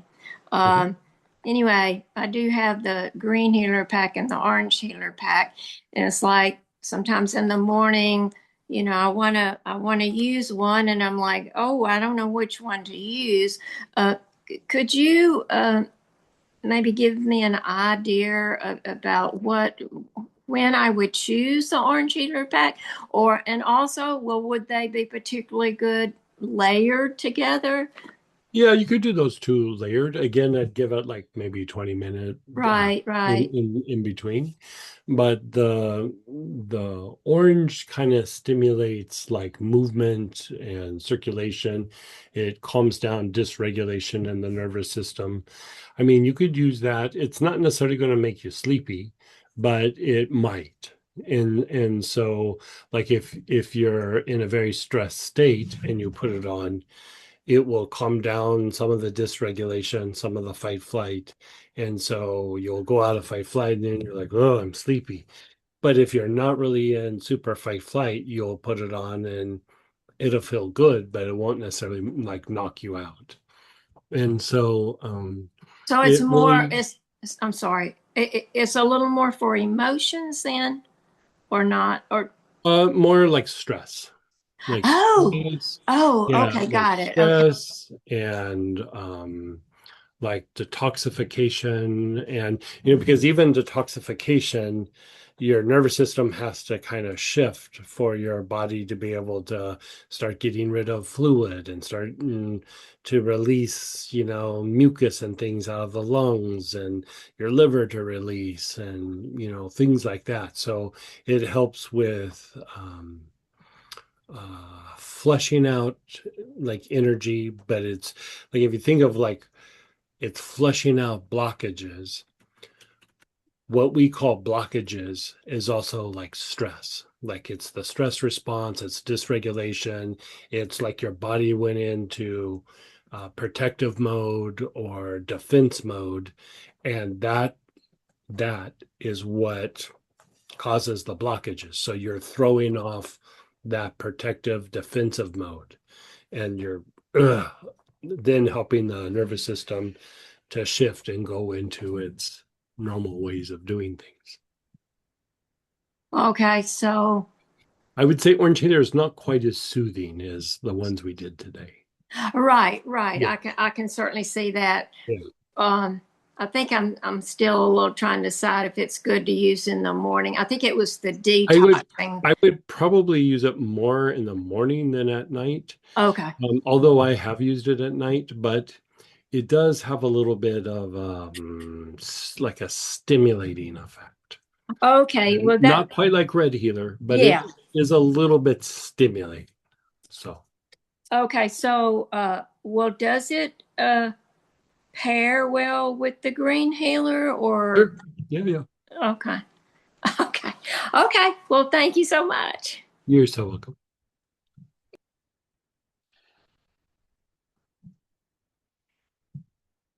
And go ahead, Denise. Hey.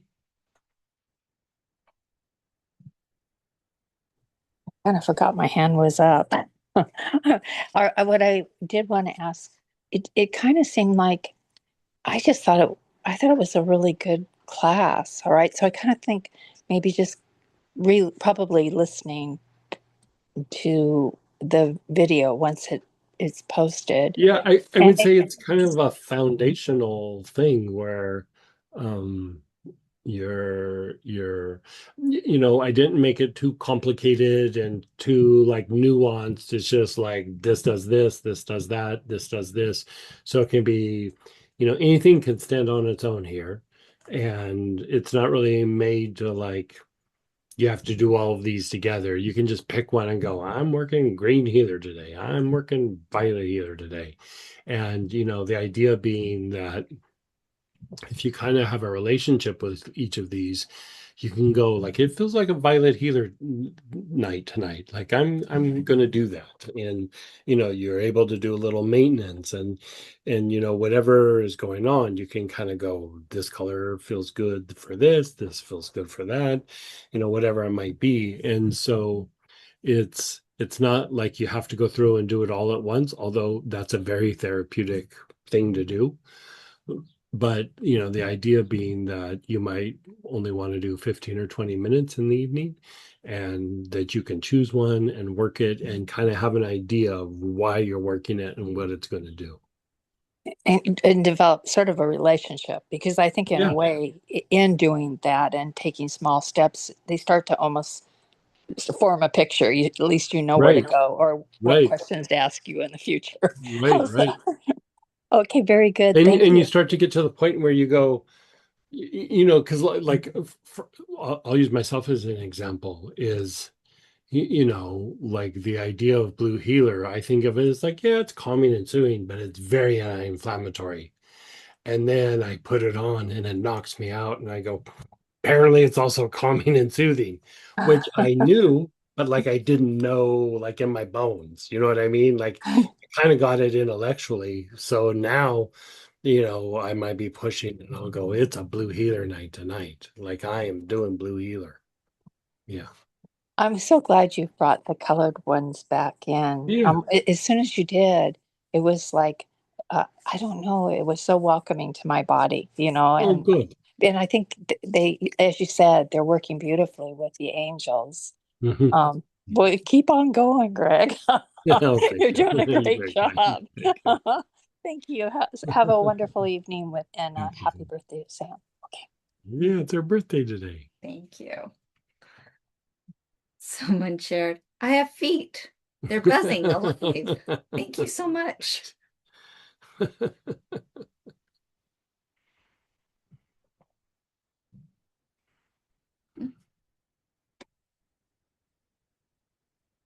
Someone, when you were sharing with Dennis, goes, that sounds like a great combo. I have an overactive startle response. Yeah.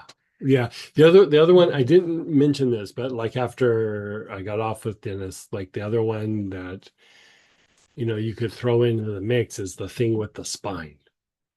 But I mean, those two or three are a pretty good place to start, but like that might be something that gets moved into the mix at some point.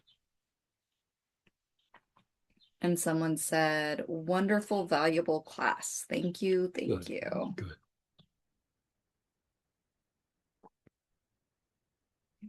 Have another, need to find it. Go ahead, Barbara. Hee hee.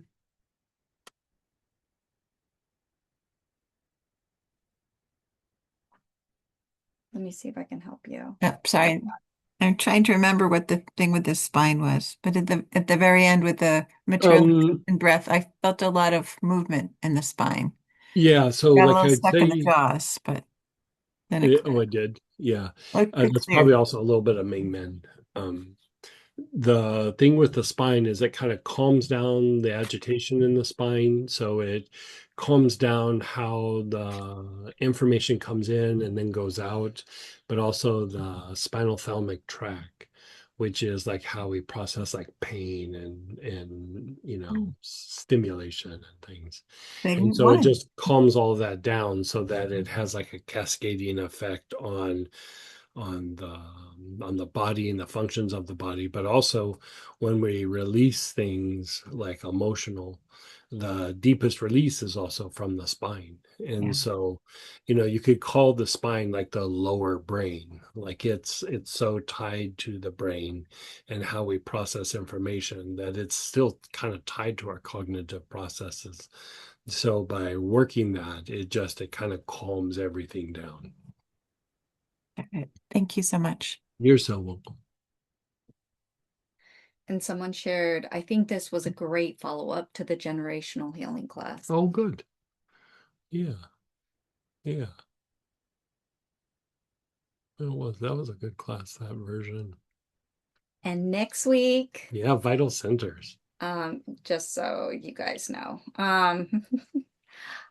Greg always every year asks me what I want for my birthday class, sort of. I mean, it's kind of conversation. And so next weekend's class is actually Your birthday my class. birthday class. So I'm very excited. Yeah.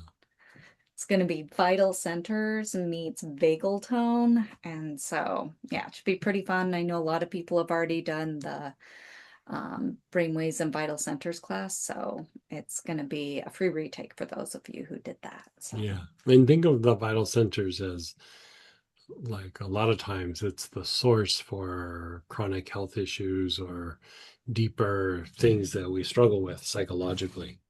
And so it's a way to just kind of go through and regulate that. And this time I'm dividing them up into 4 sections, and we're going to work them in a way that helps increase vagal tone and decrease the stress response to a much higher degree than normal.